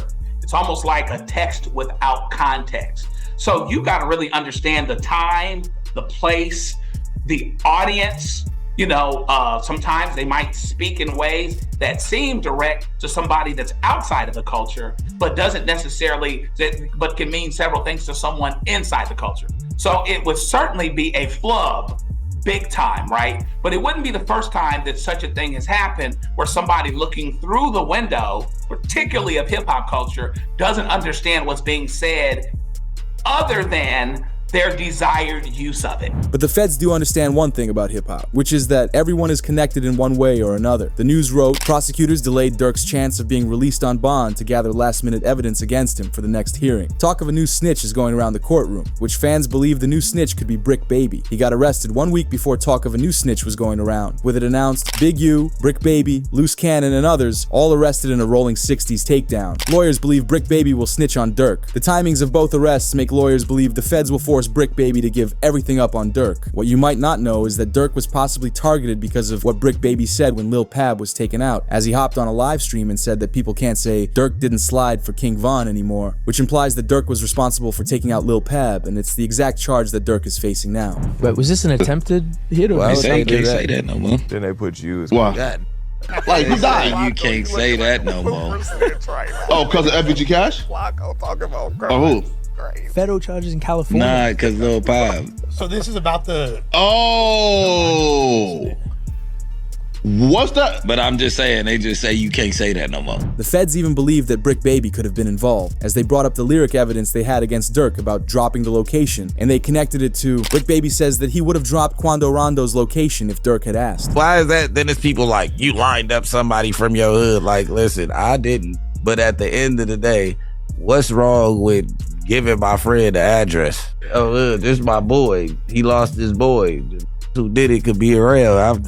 9 times out of 10, had he had to ask me, I probably would have been if he even asked anybody, if this is even true. But 9 times out of 10, like I said, can I leak a bar? Sure. I said if he make the call right now, I'd something. Right. Which has the feds wondering if it was Brick Baby who leaked Quando's location and allowed Durk to send his team after them. But do you think there's any way that Durk gets released again? Share your opinion in the comments. However, Kodak Black was just arrested for the crimes he committed. Take a seat next to him. Take a seat next to him. Enjoy that food. Enjoy that. Take a seat next to him, brother. I never experienced love, bro. I know it did, bro. I know I had it. I never had it, bro. Say I love when Kodak sober. Change sober. I love sober. Kodak made a terrible mistake before his court hearing. The news wrote, according to Broward County, the Kodak Black felony trafficking and possession trial is set for late 2025. The rapper is being taken to trial instead of being sentenced to a rehab program. Hey, look, come here. I'm not gonna arrest you on all right? This is just for the time being. Come on, officially. All right. You know your license is no good. But I'm not too worried about that. That's a ticket, right? That's a ticket. However, right before his court hearing, he went on Instagram Live, as he spoke about using a certain product before, the same stuff made on the TV show Breaking Bad. Yeah, it must be off today because he eating good. What you mean? You mean like as in like I must be off it, or I must like not be on it? What you trying to say? Whoever the his name, Mellow Fellow. You don't know me. I eat good. I eat good every day, all day, yeah, man. High or not, yeah. I'm being a. I tried it though. You said keep. I don't keep for real. But I'm gonna tell y'all this right here, right now. Man, everybody be on. It's nothing. Every. You feel me? That's why I said that. That's why I had said that, you feel me? However, his court hearing didn't go well. A lawyer in the courtroom wrote, chatter inside the courtroom between prosecutors and law officials makes it sound like Kodak isn't being given another chance. It's time for him to face a sentence, but for how long? Kodak didn't take it well as he went on TikTok Live looking terrible. Yes. I like that. All right, DP, thank you, brother. Yeah, you was supposed to. Coming up next, I'm gonna play some Drew Hill. I got Camper, I got Anita Baker, all on the way. My name is Jimmy Rodriguez. I'm in for Shelby Russian today. Hot 105.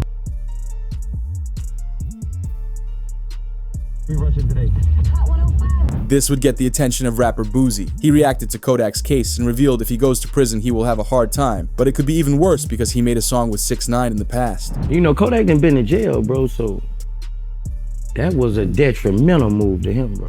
Like 6ix9ine, I'm gonna tell you this, Vlad, and I'm pretty sure 6ix9ine knows this too. 6ix9ine is the most hated person in prison. Really?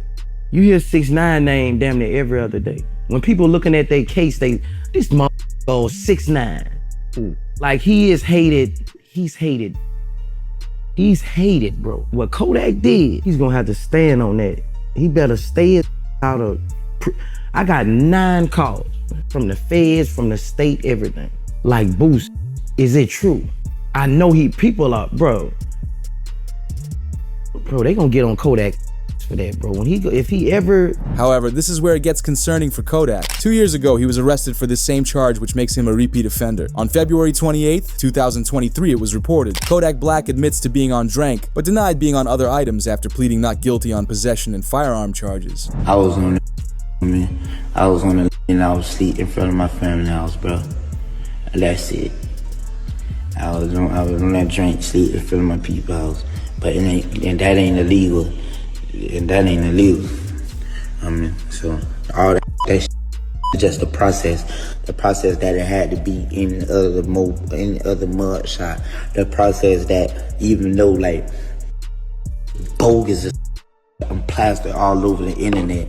Then on top of that, it's like, bro, like, I'm Haitian. And then it's just like my error, bro, like, nah, like, man, you better off. Shortly after Kodak was on this Instagram Live, the feds raided his home and arrested him. Although Kodak was lucky enough to hire a lawyer who secured him a deal. Rather than having to face time behind bars for his crimes, they sent him off to rehab to get help. Kodak, whose real name is Bill Capri, faced a judge Tuesday in Orange after turning himself in following an arrest warrant issued for violation of his pretrial release. Authorities said he tested positive for during a random test earlier this month. What is this unjust and not right about this situation? Black, addressing the judge after the pretrial release technician testified he may have mixed up the samples between Black and another patient. There's no way you tested positive. We can resolve that by way of a hair sample, and that'll clear you. Judge Barbara Duffy then asking for a hair sample today to clear up the alleged mix-up, which Black refused, rather choosing to check into the Legacy Rehabilitation Facility for 30 days as part of his pretrial release. Although it seemed like the rehab actually worked for Kodak. Unfortunately, it put a pause on his music career and he couldn't hop on Instagram Live, but his life changed for the better. As he began writing music again, working out daily, and overall became a better person. Once he was released, he dropped his hit song, Walk, which got 33 million views as he climbed back to the top of the charts. But the success got back to Kodak's head. Kai Cenat would feature him on a live stream and everything fell apart for Kodak. As it was clear Kodak was using again. He had extreme sweats, swatted at things that weren't there, and started saying random things. You can't always say it, but at times when it feel good, that's what you say sometimes. Yeah. I thought your name was Bubba. Hey, oh. However, the next day, Kodak got on Instagram Live and explained the situation. But there wasn't any good defense Kodak had for himself. Come on, say y'all people like who be on that. Y'all be on all type of shit. Y'all be on shit. Say all type of stupid. But I take you one and y'all be so hurt. Y'all wanna like it anyway. Yeah. Everybody else who be coming like on that timing. They ain't got no motion. They broke, they hurt, they something, or they trying to come into life some kind of way and trying to like look any type of look. Yeah, I could come in that way. Oh, I think you need help. Oh, look, bro, I try to like, and then you don't think. Kodak disappointed his fans again that he broke his sobriety, as he made himself look terrible on one of the biggest streams in the world. Although Kodak did the unthinkable, he got motivation to start streaming on his own channel and capitalize off the streaming hype. However, his first stream didn't last long as he was out of his mind jumping on his kitchen counters. This got the sentence. What you want a Mac? Got some sick there. Got his sentence. You been to the boy? Got some sickness. Boy, want raise you on your back. Yeah, stuck on the mat. Hey, stuck on the mat. Then a bed rest. There's a long nap because she took it out through there and you can't do it back. You can't help. But it was a bad spiral for Kodak. Once he realized he let everyone down by being strung out, it only made him do it more, which led to this sad Instagram Live where Kodak says he's waiting to pass away. Everybody getting while we waiting on other people too, right? Other people, they don't know how to let time do its thing. Hey, bro, like let time do its shit, bro. Time is the best, what you call it, whether it's gonna heal or whatever it's gonna let, you know, let time do its shit. You gotta be patient. Love is patient, love is kind. You know, like I'm saying, it makes absolutely zero sense, no sense at all to try to approach the situation with any type of aggression. The whole world on everybody on your man on your Everybody getting while we waiting. While we just down here waiting on when. What's upsetting is he read that from a tweet that said, "Every time I see Kodak Black, I get so sad. That man has like 4 baby mamas, and none of you greedy women care about him for real. You're probably sitting around waiting for him to pass away." More fans felt bad for him and said, "Every day I see a new video of Kodak strung out, not even acting like a human. Is someone gonna help him?" Another fan spoke on it saying, "Anyone else afraid if Kodak doesn't get help, we're gonna lose him. Things are bad." As his fans reacted this way after a new clip of Kodak was released where he eats chicken in the middle of the road. The wrong thing. Take a seat next to him. Take a seat next to him. Enjoy that food. Enjoy that. Take a seat next to him, brother. Oh,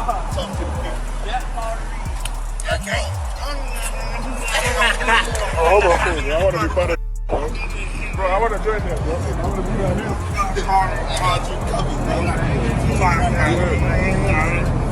here.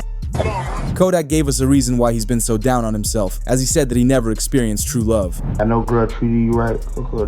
Never, bro. I never had a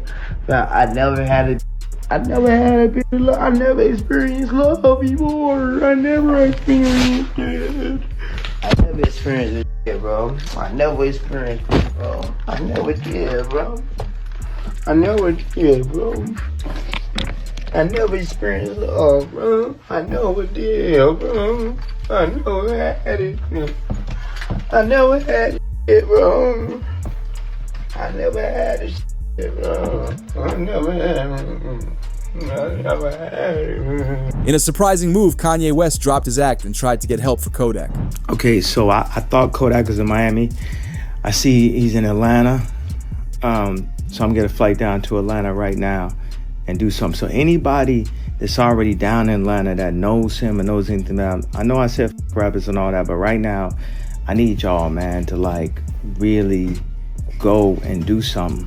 Like we can't, I know y'all think I'm crashing out. Y'all, you see me talking, I'm expressing myself. And look, man, please don't, I know I said a lot, and just let me go down there and go help this man out. The main reason that Kodak needs help is because the people around him aren't helping. They don't care for Kodak Black to get clean again because it's not as entertaining, as his friends would rather record Kodak being strung out and go viral online. I'm Drake's favorite rapper. Who? I'm his favorite rapper. You Drake favorite rapper? Yeah. Nah. He always say that, even his people always say that. They always say that. Even when he, you know what I mean?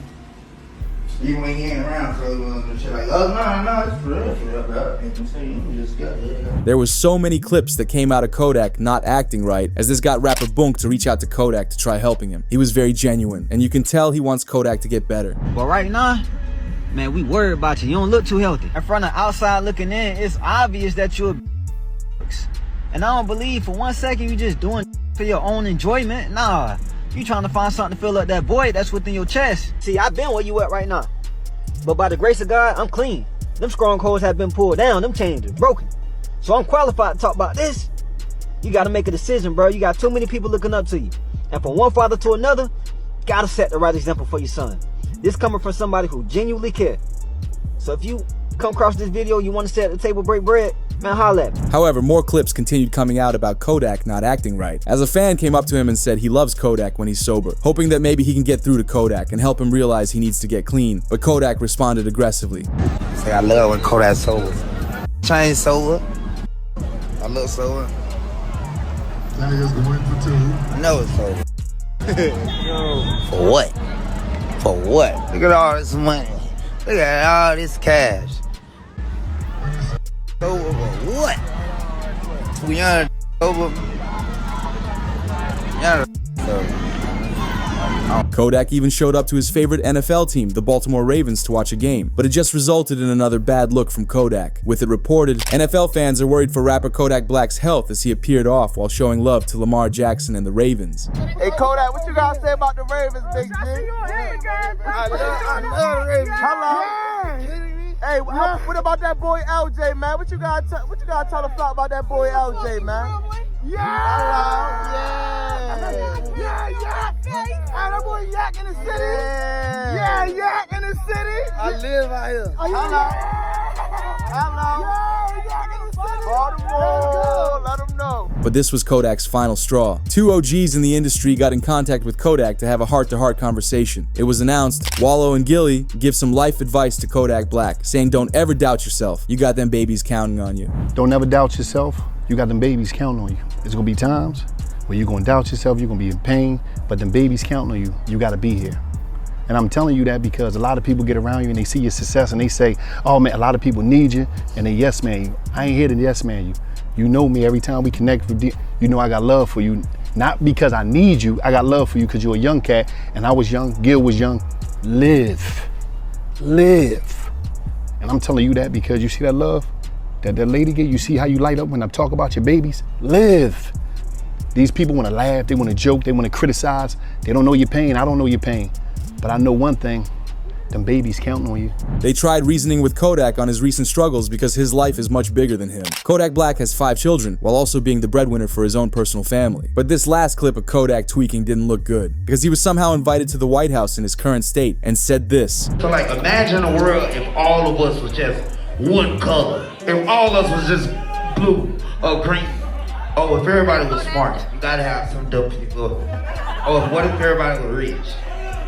Who's gonna take the trash out? It went viral online since he was at the White House when it happened, although he hopped on a podcast to apologize and said he wants to change. I'm honestly, I'm sorry to everybody. I'm sorry to the people who I heard it. I'm sorry if you don't understand me. I'm sorry if you just don't like me. I'm sorry, and I'm sorry. And I'm sorry to everybody that I wronged. And I'm so sorry to all the times I made my mom cry. And I'm sorry to all the girls whose heart I broke. I'm sorry to Young Miami. You know what I'm saying? For kind of disrespecting her and stuff like that. She accepted my apology. She did? But later that same night, he responded to Kanye West trying to get in contact with him, as he shared a message which states, Kanye a real one. You know why he a real one? Kanye the only guy who still likes Diddy. I'm pretty sure the Fed's gonna seize all that boy's accounts. Kanye did some real stuff. You know what? I'm gonna do a collab with you so we can get some money. Yeah. Kanye a real one. You know why you a real one? Cause I'm some whole kind of Kanye the only still did it because he know he ain't a lot of the other look at me. I'm clean in her Kanye But scariest part is the judge in his case will be looking at how Kodak's acted over the last 2 years. With him clearly not being in a good state of mind, the judge might have no choice but to give him a sentence. They tried the rehab option and it clearly didn't work. Let us know if you think Kodak needs to spend some time behind bars to get his mind right or not. Meanwhile, what NBA YoungBoy just did put him back on the Fed's radar. Fans who thought they'd see rapper NBA YoungBoy perform this Saturday are now left disappointed and also confused. State Farm Arena canceled the concert, no explanation. Come to the front door with your hands up. Do it now. Okay. Keep coming. Hands on top of your head. On top of your head. There we go. Stop right there, something, please. There's a concerning issue for YoungBoy that no one's talking about. It reads, police are monitoring YoungBoy closely due to actions made during his live performances and on social media. Due to his criminal history, there is suspicion of illegal activity. Being his first tour in over 5 years, he wanted to ball out by having 27 show dates, but later extended it to 45 shows due to public demand. But the police wanted to end early. The news wrote, the state of Louisiana is allegedly becoming concerned about YoungBoy's concert in New Orleans. They are very concerned about the NBA YoungBoy concert. So concerned that even before the concert went forward this weekend, they notified Louisiana Stadium Exposition District, also known as, that manages the Superdome and Smoothie King Center. In particular, notified ASM Global that, this is like a really dangerous thing that could have very unforeseen consequences. Now, the response from ASM Global was, we'll hire some security inside, it'll be fine. NOPD's response was, you don't get what we're saying. There is such a propensity around these concerts that is so, not an if but a when, that we are concerned we'll have to activate the department to be around the downtown area to protect citizens and revelers. The police wanted to speak with Youngboy about what's happening at the concerts. This is a place with a search warrant. We are not leaving. Come to the front door with your hands up. Do it now. I got Okay. it now. Keep coming. Hands on top of your head. On top of your head. There we go. Stop right there for me, please. Let me know when you're ready for them. As shortly after the specifics would be revealed, it reads, over 400 New Orleans officers will be deployed nightly for Youngboy's home state shows in New Orleans, with heightened security including drones and armored vehicles on standby, which is a result of what Youngboy started doing during the shows. A viral tweet reads, Youngboy performed the greatest diss track of all time for the first time in front of a sold-out crowd in Atlanta. This is history. Youngboy waited till his Atlanta show to perform the diss track because it's about King Von's passing and he lost his life in Atlanta, which had academics reacting. Man, Youngboy king of rap. We just gotta claim it today. King of rap. King of rap. That's a new narrative I'm driving. These gonna have to bow to defeat. I like it. We're not talking about Kendrick and Drake and they're on a different level. But below Kendrick and Drake, I'm sorry. With all due respect to every other rapper, Youngboy's the king of rap right now. I'm sorry to tell y'all. The walk down I seen in Atlanta tonight. Give him the throne. Just give him the throne. Youngboy the king of rap. I'm sorry to tell y'all. Hey, listen, I'm not saying it's gonna last forever. But for right now, in the last 4 or 5 months, Youngboy the king of rap. One fan said, Youngboy dissed 4PF and half of Atlanta in their own city, and he performed I Hate Youngboy in the same city Von passed. Bro's a menace. Even a Chicago native dissed Youngboy and praised Dirk. Look, a Youngboy. What's his clip? Why would I tell you? What's his clip though? What's the 4K track? Them. Oh. 4K trade for life. I'm OTF. I am OTF for life. I'm from Chicago. Who? Boy. Youngboy dissing Von, Dirk, and 4PF in Atlanta didn't settle well with the rap industry. The news wrote, Zay Osama speaks on why it's no surprise the industry is switching up on Dirk for Youngboy. Nah, for real though, I don't see why this was surprising or new to y'all. Everybody jumping ship because this how the industry is. Nobody in the industry is gonna stick around you when you at your lowest. If they can't get clout, notoriety, money, fame, features, videos, something that they could benefit from off you, they're gonna jump ship. I don't see why it's surprising that everybody is on YB in the industry. That's how it go. They only gonna f*** you when it's beneficial to them. None of these ain't grow up with Dirk. None of these ain't friends or real homies with Dirk for real, for real. You know what I'm saying? Or they would never change, or they would never jump ship. Because where we from, if you f*** with me, my ops is your ops is mine. Some people don't look at it like that. Some people look at it like I f*** with both parties, I ain't got nothing to do with it. And look, you not wrong for that. You know what I'm saying?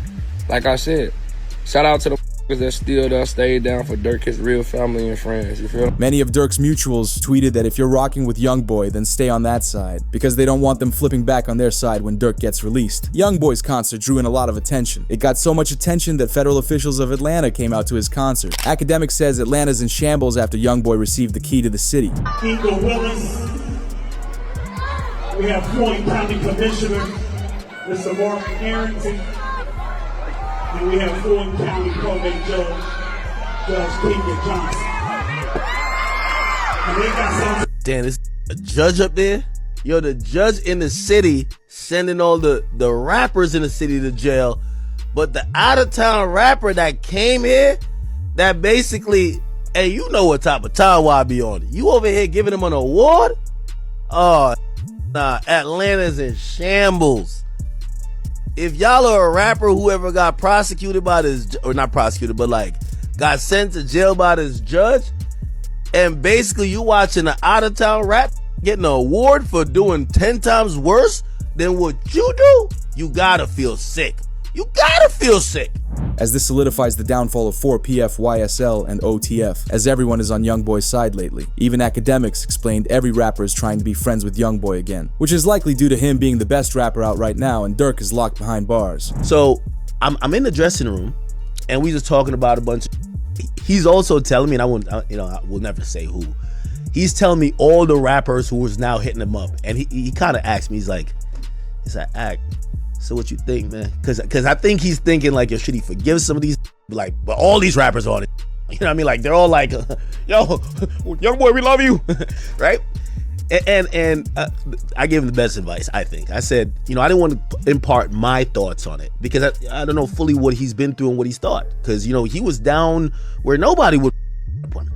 So I said, whatever your heart feels about any of these or kind of doubling back or not, I want to do whatever, go with that. But this had Charleston White reacting. He called Youngboy fans unwell for how far they go to support him. YB babies ain't money getting. They'll hurt you, kill you, and eat at your icebox as they break in your house. I'm not battling with childhood like a YB fan. Them kids need to be put in mental institutions. This man, YB, sound like he's angry. He want to out his mama. He want to beat his daddy. He want to his uncle. I don't want to hear that kind of shit. I'm not in pain. I'm a money getter. YB babies ain't money getting.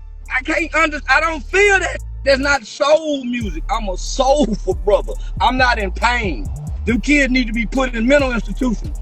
You see they had that on medication. This is when Youngboy got targeted, as he got exposed for working with the feds. As news wrote, Famous Richard says Youngboy is working with the feds, as he posted to Instagram saying, Youngboy is telling. This is his third time getting released from the feds within 4 years on different charges. You can't do only 10 months of a 23-month sentence. My first offer was 5 years for a firearm that the police put on me. Youngboy is definitely with the police. He probably the reason Durk is locked up, as fans showed this clip of Youngboy just walking around in prison.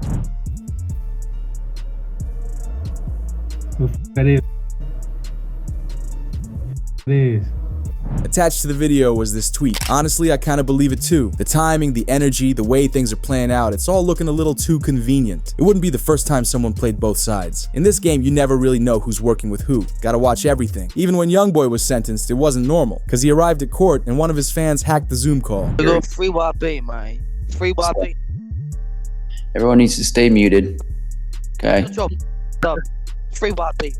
All right. Mr. Golden's case has already been called. He's done with court today for those of you interested.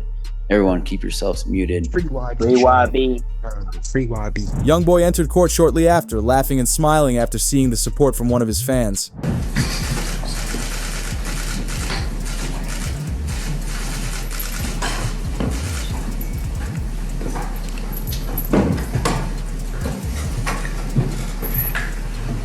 But fans speculate if Youngboy was working with the feds, and it could be the reason why his court appearance was so laid back. But fans noticed he signed a plea deal to get out of jail early, which is the reason why he's on tour right now. On March 10th, 2021, Youngboy was arrested and charged with a count of firearm possession by a convicted felon and possession of an unregistered firearm. Youngboy was outside recording a music video with several friends playing loud music and dancing on the hood of a car. Since he did this in a random neighborhood, a lady down the street got concerned and called the cops. She described that several men were dancing around holding firearms in the air. Soon after they arrived on scene, they recognized Youngboy was a convicted felon and arrested him. So yesterday at court, the body cam footage of the officer who put the cuffs on Youngboy back in September during that music video, the cop comes right up to him, whatever, he puts the cuffs on him.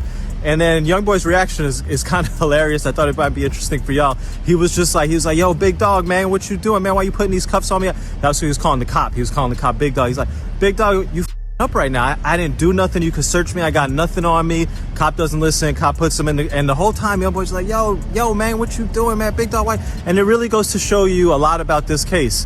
Youngboy didn't think he did anything wrong. He didn't think that they were going to go and start taking footage from music videos and said, you held a gun in a music video and you're a felon and that's a federal felony and you're going to face 3 to 5 years. No, and it really shows you that these federal laws, as applied to kids like NBA Youngboy from the hood, are extremely unfair and extremely punitive, and we need to take a good long look on what's going on there. While Youngboy was being put in handcuffs, his cameraman attempted to delete the music video footage, as he knew that Youngboy couldn't be seen with a firearm. Unfortunately, the police confiscated the camera before it was deleted, resulting in the feds having video footage of Youngboy holding firearms. In a desperate attempt to get him off the charges, his lawyer argued that the police obtained the footage illegally, but it didn't hold up in court. With it announced, Youngboy has lost his appeal with the feds. Now prosecutors can use footage of him holding firearms to convict him. Update on NBA Youngboy. He lost the appeal with the federal appeals court. He can take it up to the Supreme Court. What happened? So the federal judge, the lower court, ruled in his favor. She said that the video of him holding what looks like to be a is suppressed. Can't be used at trial against him. The way you guys obtained it, you violated his constitutional rights. Now, the government went to the Fifth Circuit United States Court of Appeals.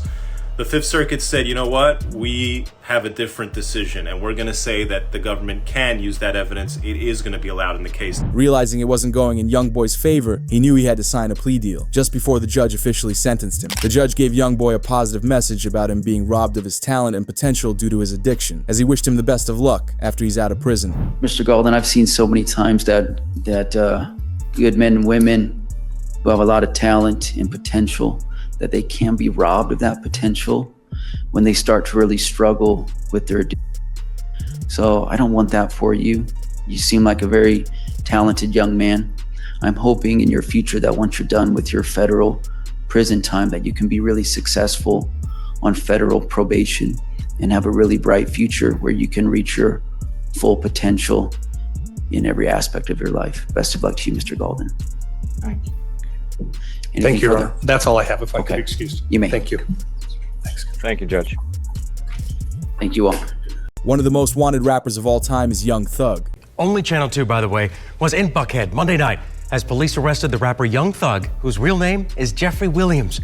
We showed you this exclusive video on WSB Tonight at You guys are flying. You're going over 100 miles an hour down the metro. Can I please get a warrant? Please. But if I was a cop and a person told me, I'll be like, I might have slapped him. After the release of Thug's new album, the Atlanta court system has filed new evidence against his probation agreement. It's a result of the performance of the album, as the news wrote. DJ Academics claims Young Thug's album flopped, selling 48,000 units in its first week, because he tweeted excessively to counter snitching allegations, which diminished the mystique he once had. This is the first time in a while we've seen Young Thug's sales go in a reverse direction. This is a complete flop. This is a complete flop. Young Thug ruined all of his mystique, and it's because people found out his kryptonite. I always say, like, if I'm going back and forth with somebody online, I'm always trying to figure out their kryptonite, what makes them tick. And I think we found it for Thug. It was questioning his street credibility or these snitch allegations. Young Thug has been acting out of character ever since he got out of jail. Ever since people started accusing him of doing such things, and ever since people are looking at like the narrative of him saying all these other people are rats, people are looking at it like some hypocrisy stuff, he's been damn near spiraling.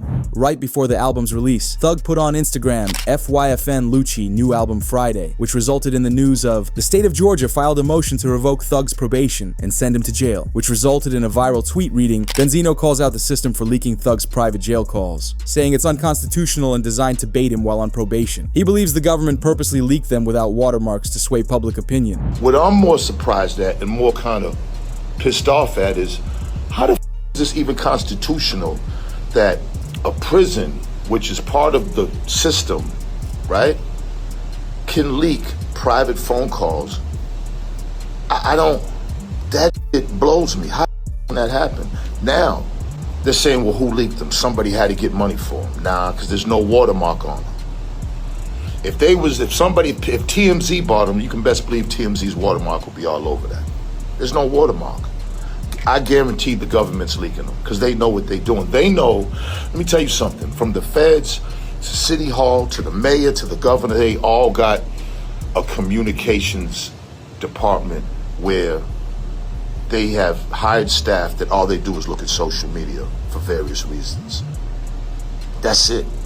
And us as a community and culture, we just give them everything they want. It's easy. Which got the attention of DJ Academics, who would give the truth behind the YSL situation. You know, I like all this YSL. I like Thug, I like Gun. I'm gonna like him before, I'm gonna like him after. But I'm gonna tell you where they got wrong at. They've been propagating the street free code. These are millionaires. Millionaires made it from the bottom. But they're obsessed with trying to portray the image that they're the realest street ever. I just seen Woody put up a post. He says, no, I'm not okay. Huh? Since when is street is sounded like little white girls Karen? Everybody in that situation need therapy. And the reality why they all need therapy is because they made it. When YSL was known by you and me, YSL was lit. It's popping. But they weren't happy with all the money and all. They still want to propagate the same. Then as soon as Johnny Law come, they don't want to do it no more. They start thinking about their mamas, their sisters, their kids. Never seen something like that. It's the first time I've seen gangsters need therapy. Young Thug wants to prove he's still a street guy for some reason. But the funny part is, he's actively breaking his probation by doing so, as the Thug snitching audios leaked after he called out a police officer. This is the same police officer who made the plea deal with Gunna. What Young Thug did to have and this is how you know this 4PF is real. Young Thug posted the woman. This is Marissa Vivierdo. He said, biggest liar in the DA office. He posted her, okay? And then he also reposted, all my homies hate Vivierdo. Now, this is someone who is a officer of the law. This is someone who is a government official. When you do that and you're under probation, the government is going to be like, oh, you sending a smoke signal that people should hurt this woman? That's why they're doing a motion to revoke his shit. Why did he do this? Because she's testifying in the OMF case, and she's basically saying, yo, OMF and 4PF, Lil Baby and them, they're beefing and is dying, and indictment's finna come down. But to understand it, we need to watch Thug's snitching footage to see if the feds planned it.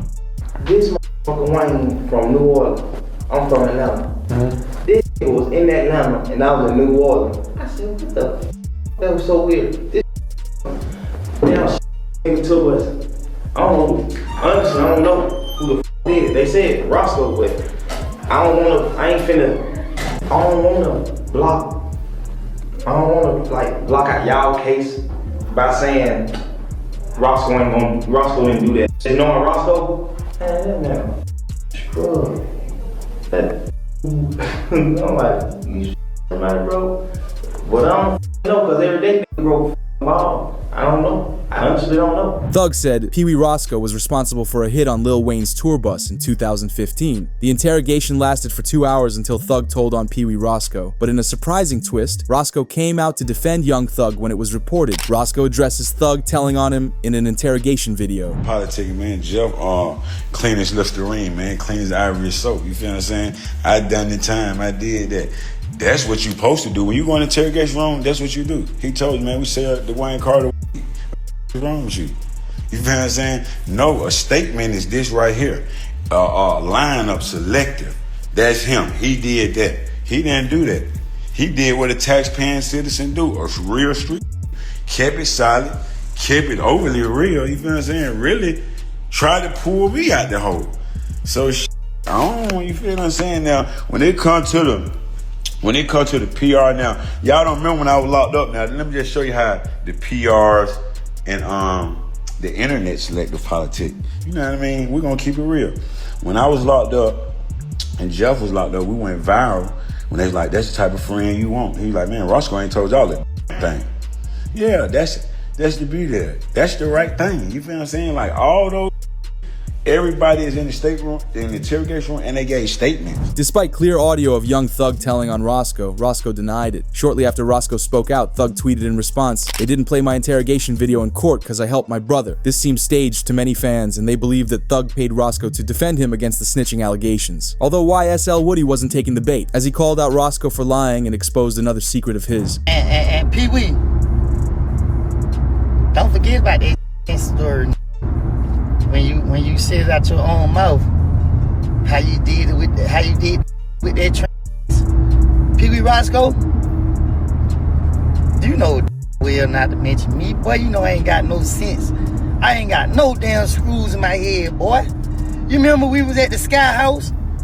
Me, you, and Thug was sitting in the car, and that damn swap past, and Thug tapped you and said, Pee Wee, what's up with that? And you told Thug how you stuck your lean up in it. Don't get me started. The interrogation went viral online, which got 6ix9ine's attention, and he laughed at Thug for speaking with the police longer than 2 hours. Yo, I just want to know where all the energy at. The Young Thug situation, I stood quiet 2 days just watching it play out, watching what excuses the people come up with. Every day, every year, every time I come out, y'all move the goalposts further Oh nah, bro, it's different. No, it's different, bro. It's different, bro. It's different. You told like before 12 in the afternoon, like that's a forbidden rule. You can't do that. No, bro, it's okay, bro, because he told after 3, like, bro, it's so easy. They tell you have the right to remain silent. Anything used against you could be used in the court of law, whatever the case they say. You have the right to call an attorney right now. You spoke for 2 hours. 2 hours. It's me, the horse. Like, I'm not saying that. Y'all heard what y'all heard. Where's all the energy at? Why hit everybody quiet? Why Lil Baby, 21 Savage's Future? Why you not saying nothing? Many rappers hate that Roscoe defended Thug. This led to YSL Mondo speaking his thoughts and revealed it was definitely snitching. I just beat him off a Rico. Come home, still talking about, oh, rat, da-da-da. Bro, that's God. That ain't nothing but God biting you back in your bro, because you supposed to been thankful that you just beat a life sentence in a Rico and came home and minded your business and been humble. But instead, you still coming out pushing the rat narrative, bro, and all that, this, that, and the third. Now look, he came back and bought your bitch. But that ain't the key. The thing is, too, though, he brainwashed people. He still got motherfuckers on there talking about, and they have heard it with y'all own ears. You got motherfuckers AI, they did that in the third, and oh, he ain't rat on nobody. Bro, if you sit down with 12 and bust out and say these words, if y'all talking about like Gunna ratted from saying yes, ma'am, you mean to tell me this not making a rat by saying they said Roscoe the bust up? And then a nigga Roscoe did 10 years behind it, and you just got on the internet tomorrow didn't rat on you? Boy, so brainwash is sickening. Y'all need daddy figures, and y'all just be sitting back waiting on something good, waiting on something to happen. Like, yeah, I'm gonna stick around. Maybe they'll put me on. Maybe I can get some out. Roscoe, you the worstest. Twin, you worse than the rat itself. You did 10 years, Twin, behind Roscoe. You did 10 years behind it, brother. And you just come on the internet and didn't tell on you when everybody just heard this man say your name a few times. You feel me? Although we heard from Woody again, because he told rappers to stay away from Young Thug. Woody said, don't side with Young Thug, because he will bring you down. Told them that. Gunna, but it was going over their head. It was going over their head because why? This ain't street. This ain't who they pretend to be. I said, leave Gunna alone. Gunna did nothing wrong. Go look at Thug's interview. They said, why you didn't sign Lil Baby? Thug said, because I didn't want to pull Lil Baby in my. Hey, Lil Baby, I know you might be watching, partner. Got nothing to do with you. Get your money. Hey, we need somebody to win, buddy. It can't be you. Stay out of it. Hey, 21, y'all, stay out of it. Hey, cause get what, bro? One thing I know about a nigga that ain't got nothing to lose, he gonna take everybody down with him. Trust me, when it's time for a nigga to stand up, they gonna stand up. They can say what they want to say about me. They can say what they want to say about me. But I ain't did what nobody forced me to do. 21 Savage was quick to take the advice as he unfollowed Young Thug on Instagram the next day. Although the main reason that Woody said this is because he doesn't trust Young Thug. Academics later reported Woody said Young Thug never helped him pay for his lawyers. The only reason he used to defend Young Thug was because he was manipulated by him and he takes accountability for his actions. There's no way you supposed to be in the interrogation room without no lawyer.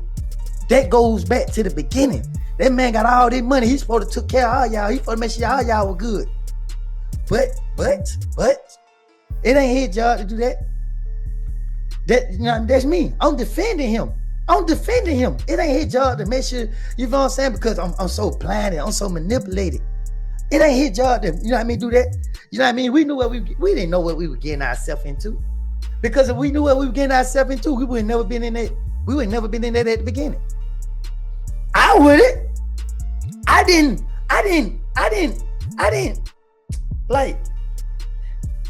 respect a lot of stuff. Still don't. Although Woody wasn't the only one who hates Young Thug, because rapper Rollo said that Young Thug ruined his career. Rollo was taken in for an interrogation previously and Young Thug called him out as a snitch, but Rollo tweeted out, I lied to the feds for real, and you still called Lil Baby and told him to cut me off. Now you're gonna have to go through what me and Gunna went through. We're waiting on that gospel album. As Rollo mocked Young Thug's tweet from the week prior saying, if you're a rapper and you rat, you just gotta go gospel. However, this exposed how Young Thug treats rappers he doesn't like. Because of the influence Thug had in the rap community, he would tell everybody to stop talking to whoever he wanted, which is the same thing he did to Gunna when he took the plea deal. Streets are so atrocious. Young Thug told everybody that Gunna was a snitch. I'm telling you this, I don't give a if you believe me. That's what he sent to. Or he sent a message to Dirk, Baby. There's a few other rappers, I just won't call their names. Just because some of them just told me in privacy. All of them rappers start not fucking with Gunna, speaking out, they're chilling away. Thug got out, Gunna kinda hot. It ain't like you're trying to really like jump and work with Gunna, but Young Thug heard Gunna was snitching and made everybody stop talking to him immediately. However, Young Thug responded to Rollo's tweet saying, "The difference between me and you is your friends said you didn't lie. You actually told on people. You said that somebody actually did something that they were arrested for. I made a mistake saying that we sold Wayne items to try to prove to the detectives that we weren't beefing with him. And let's not forget you told Fanny you would take the stand on me and Lucci in our case to get out of jail." Although everything changed when a new snitching audio of Young Thug got revealed. With it reported, another clip of Young Thug in the interrogation room is going viral. Thug said, "I made promises, whatever you want to know. I will tell you, but don't tell the world." Listen. Yes, sir. Promises. Make promises. Just we'll keep promises. Whatever you anytime you ever think you want to know anything, tell me. I'll tell you anything. But don't tell the world. What's your number? Yes, you can. Hey. I don't have your number. Well, give it to me. If you ain't give it to her, It was supposed to be a sealed conversation, but it got leaked to the public. This led to academics revealing that Gunna is behind the audio leaks. Gunna been sitting on these jail phone recordings for a minute. This is the right time for him to drop them to prove Rollo's point about Thug against everyone. Gunna might be a genius. He played his hand smart. I'm almost certain Gunna's team is leaking it to his fan pages. I'm almost certain, okay?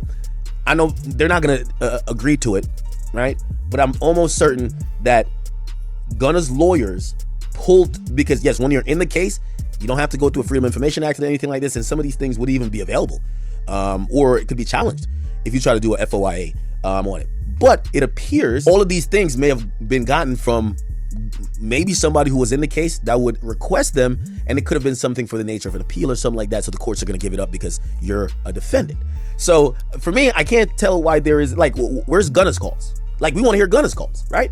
And by the way, you could tell maybe they were both doing it to each other. There's a time where Thug actually says he has been having his lawyers review Gunna's call, and Gunna is on the phone talking to a girl saying, "I love you, I'm gonna come home soon." And he basically even thinks that Gunna got out of jail early because he wanted, which, bruv, if that's the case, the streets is cooked. Shortly after academics revealed it's likely Gunna behind the leaks, more audio came out. With this one, he wanted to break the relationship between Young Thug and Lil Baby. As the news wrote, a leaked jail call from Young Thug has surfaced where he's calling QCP a rat and speaks on Baby working with him, as Thug called out Lil Baby on the jail phone for working with a rat.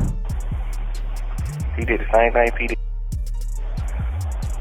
Stood up in court. Man, that was Wham, that was your ever get too, rocking with a rat. And you be preaching about that too, man. You can't do that, man. That's a fact, bro.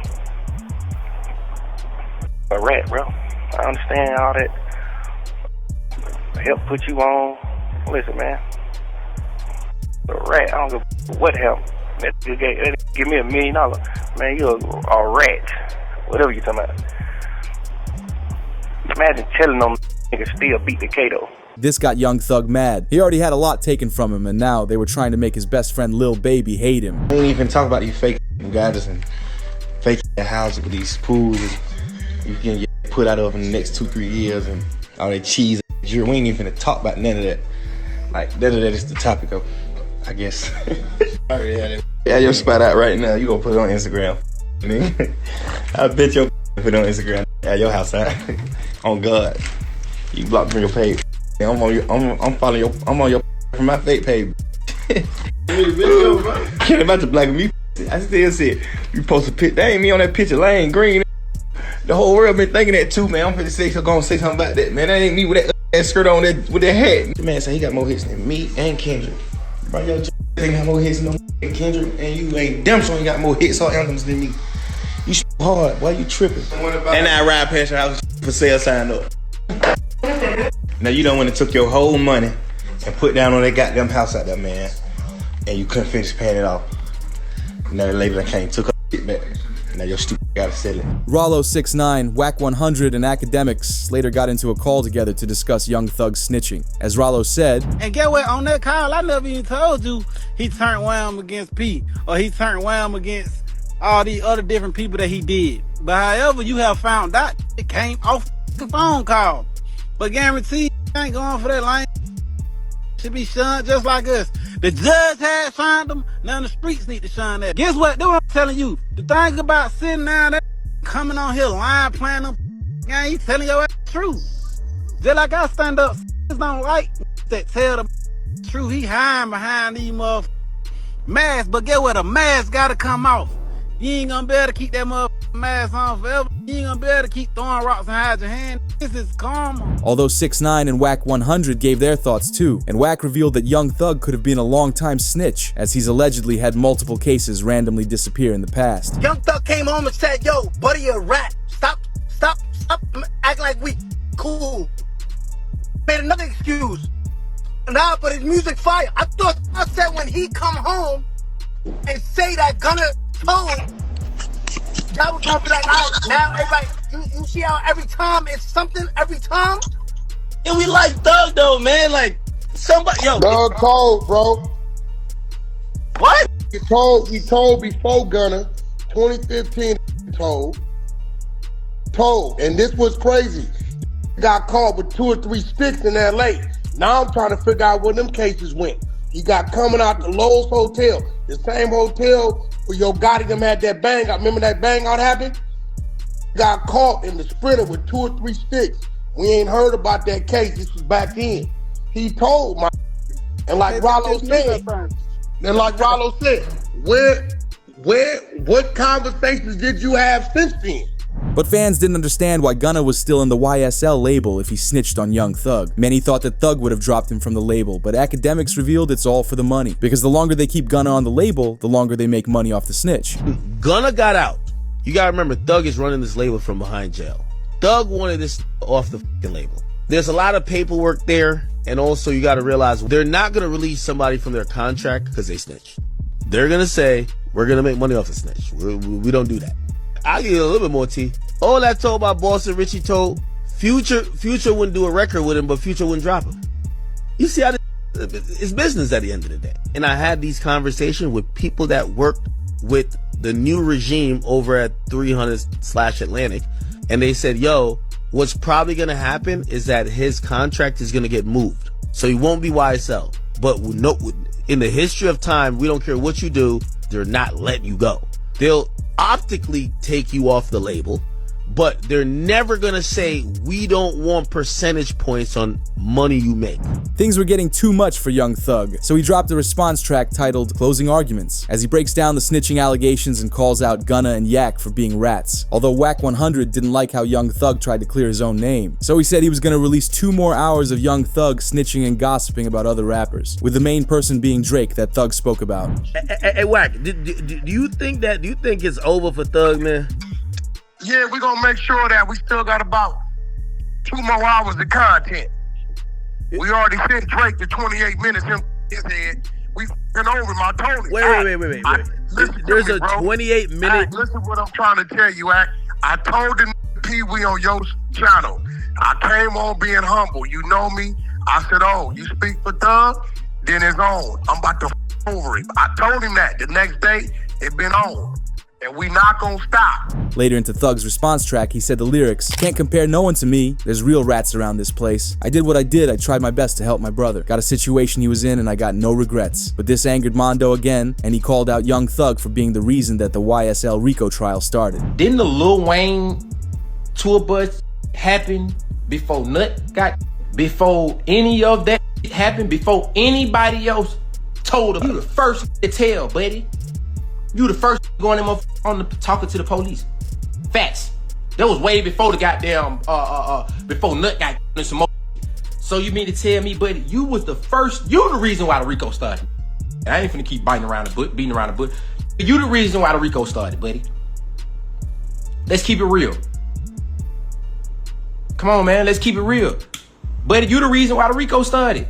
But one audio leak that had Young Thug saying the entire reason the case turned into a RICO was because of Gunna's plea deal, as it was his testimony that declared YSL to be a street team and not just a music label. He gave the jurors the agreement that it's a gang. He said YSL is a gang, and he know people in this on this trial who committed crime in furtherance of the game. That means you did it. You saying, you see what I'm saying? You don't know nobody on this case. Yeah. That's a lie. That's a full-blown lie. I know individuals on this case that committed crimes in furtherance of the game. Like, you committed, yeah. Just so you can say slime big. Like, that's real. That's what RICO is. That's RICO. So if you get found guilty on RICO, you really got a life took, and you are 100% lying. You don't know nobody on the case. I ain't ever committed no crime. You can't commit no crime. Yeah, I can't commit no crime. They're the only 3 people you know on this case. Ain't now one of them committed no crime. So who the f*** you talking about? You know YSL members on this case that committed crimes in furtherance of the game. You just made it a RICO case. You just made it a case. However, fans wonder if Thug told the feds about Lil Durk. It's important to note that Durk was arrested 1 week before Thug got out. Fans wonder if he played a part in taking down Lil Durk. The report noted, Young Thug calls out Durk from behind bars, knowing what's been said by Thug in the interrogation room and in jail calls. Is it possible he shared information about Durk's team committing crimes? What's up with the boy Durk? You spoke to the boy Durk? Yeah. You need to make I don't know. I did a lot of players for the boy too though when the boy career went where it supposed to be, man. Pluto, I was really like locked in with him, like get really with him. But I don't know, he acting a little different. I don't like that, man. What you mean? Like what he? I done sent him a few songs. He just like I know for sure going right up. He just goddamn taking his time, you know. Then go to man, 4-5 days, 10 days later, just like that little type. Like, man, you got going on, man. Yeah. You know, yeah, I already know what you mean. like, man, it's too much for you, man. Watch out. Yeah. He did that to Malay album, so yeah, I want them on Malay album. Yeah. He sent a song for Malay album. Yeah, he sent a song for it. Then goddamn, when it's time to clear the song, he don't clear the song. So the song didn't make the album. Like he ain't clear. Man, didn't clear it. Didn't clear the song. What you mean ain't clear the song? Yeah, he did. He worked out. Then you get on the internet, keep talking about Thug this and that, man. Cut that cap. As this got the attention of an OTF member. As it wrote, Durk's associate OTF Twin reacts to Young Thug speaking on Durk in a leaked call saying, "That boy on them phones gossiping like a straight girl. I'll never trust a guy that put on makeup and a dress." But Young Thug defended himself, saying the new guys in OTF don't understand. As Thug claims, he sent his lawyer Brian Steele to help Durk with his case. Although one of Young Thug's sisters defended him. Young Thug's sister says people are calling him a snitch just because they know he can't come to Atlanta. She said, "We've been putting belt to. That's why everybody clicked up." Don't be on the internet acting like my brother just when y'all know my brother ain't dead. On the internet acting like y'all just my brother. You know for a fact y'all doing it because he can't come back to Atlanta. Yeah. Don't do this. Gonna click up do all this because they know he can't come back to Atlanta. That the only thing it is, he can't come back here. All that spit. Spit on who? Man, we gonna lay right back to A. Now we been putting belt. That's why everybody clicked up. Although another audio came out from Thug in jail. He was talking to 21 Savage on the phone and he said he didn't like how fast everyone called out Gunna for snitching. Tight. I ain't finna say nothing about you on the internet. I ain't finna let the world know I ain't with you until just say so. But you know, that's what they supposed to did. Like, but ain't nobody trying to go at him to get clout. Yes, they have. Durk said something to him, but that's it. Like, Wham ain't doing all this shit. Like, Wham unfollowed him. Yeah, but I mean, that's just that little boy. That ain't really saying that to no. Yeah, that's just like, damn, I'm disappointed, bro. Yeah, but that's still. But guess what? Though, that makes you. Position is, bro. But I ain't saying they wrong. I'm just saying. Yeah, they jumped. Plus, they had a conversation with you for that anything. Yeah, but I look at it. Wham did though. I talked to Wham, so we get on the phone. Hey, you told Buddy them do that? All right, he's like, all right, stay less. Same shit. I'm talking off top. Soon it happened. Charleston White reacted to the situation and he doesn't like Young Thug at all. Say, listen, I prophesied this. Right now, say TCV is looking at all these old videos. I told y'all Young Thug would go tell it. I told y'all. I'm always willing to bet with any rapper. If they keep Young Thug locked up 6 more months in the conditions he in, he'll tell to get out of jail too. They keep him 6 more months. Locked up in them conditions like that there, he'll tell to get out of jail too. He about ready to break. I told y'all, I am the new prophet. I thought, man, what is he doing talking? A 2-hour interrogation, and you mad that Yak got it. You mad at Gunna. Gunna don't have no interrogation tape. And everybody mad at Gunna. This is what I tell y'all. Hip-hop is fake. But Charleston wasn't done here. He doubled down saying he's about to destroy Young Thug. Say, listen, Atlanta, I know y'all love Thug. And I love y'all. But y'all just bear with me. I'm finna destroy Young Thug. He will not be able to rap no more. Woody, be quiet. Rollo, you know they wrong for how they did you. Lil Baby, you might as well stop hanging with Thug. Gunna, don't talk. Just stay back. Let me get this. I got y'all. Can't nobody beat me. I'm finna destroy. Swear to God. Banks, come on now. Don't. Academics thinks the entire situation is a mess, because you have people who like Gunna saying Thug is a snitch, but people who like Thug more are saying Gunna's a snitch. Half the industry is split on whether it's actually snitching. If you ask me that somebody we like snitch, no snitching. Somebody we don't like, all right, we're gonna look into it. That's how it goes. The first rule of did somebody snitch is do we like them? Keep telling y'all, it's better be liked than to be right. And let me tell you why. When we like somebody, we make them on top. He ain't tell. Yo, he mentioned his man's did the, but his man's, yeah, but his man was, his man eventually. You know the favorite one? Yo, bro. Yo, is anybody even locked up because of that? Look, ain't nobody locked up. Yo, bro, he ain't snitch. Ain't nobody locked up because of what he said. How he snitch? You know what I mean? Third one. I love this one. This is like my favorite. He ain't snitch. Yo, he just spun the cops. Like, if anything, he did him a solid. He pointed them in another direction.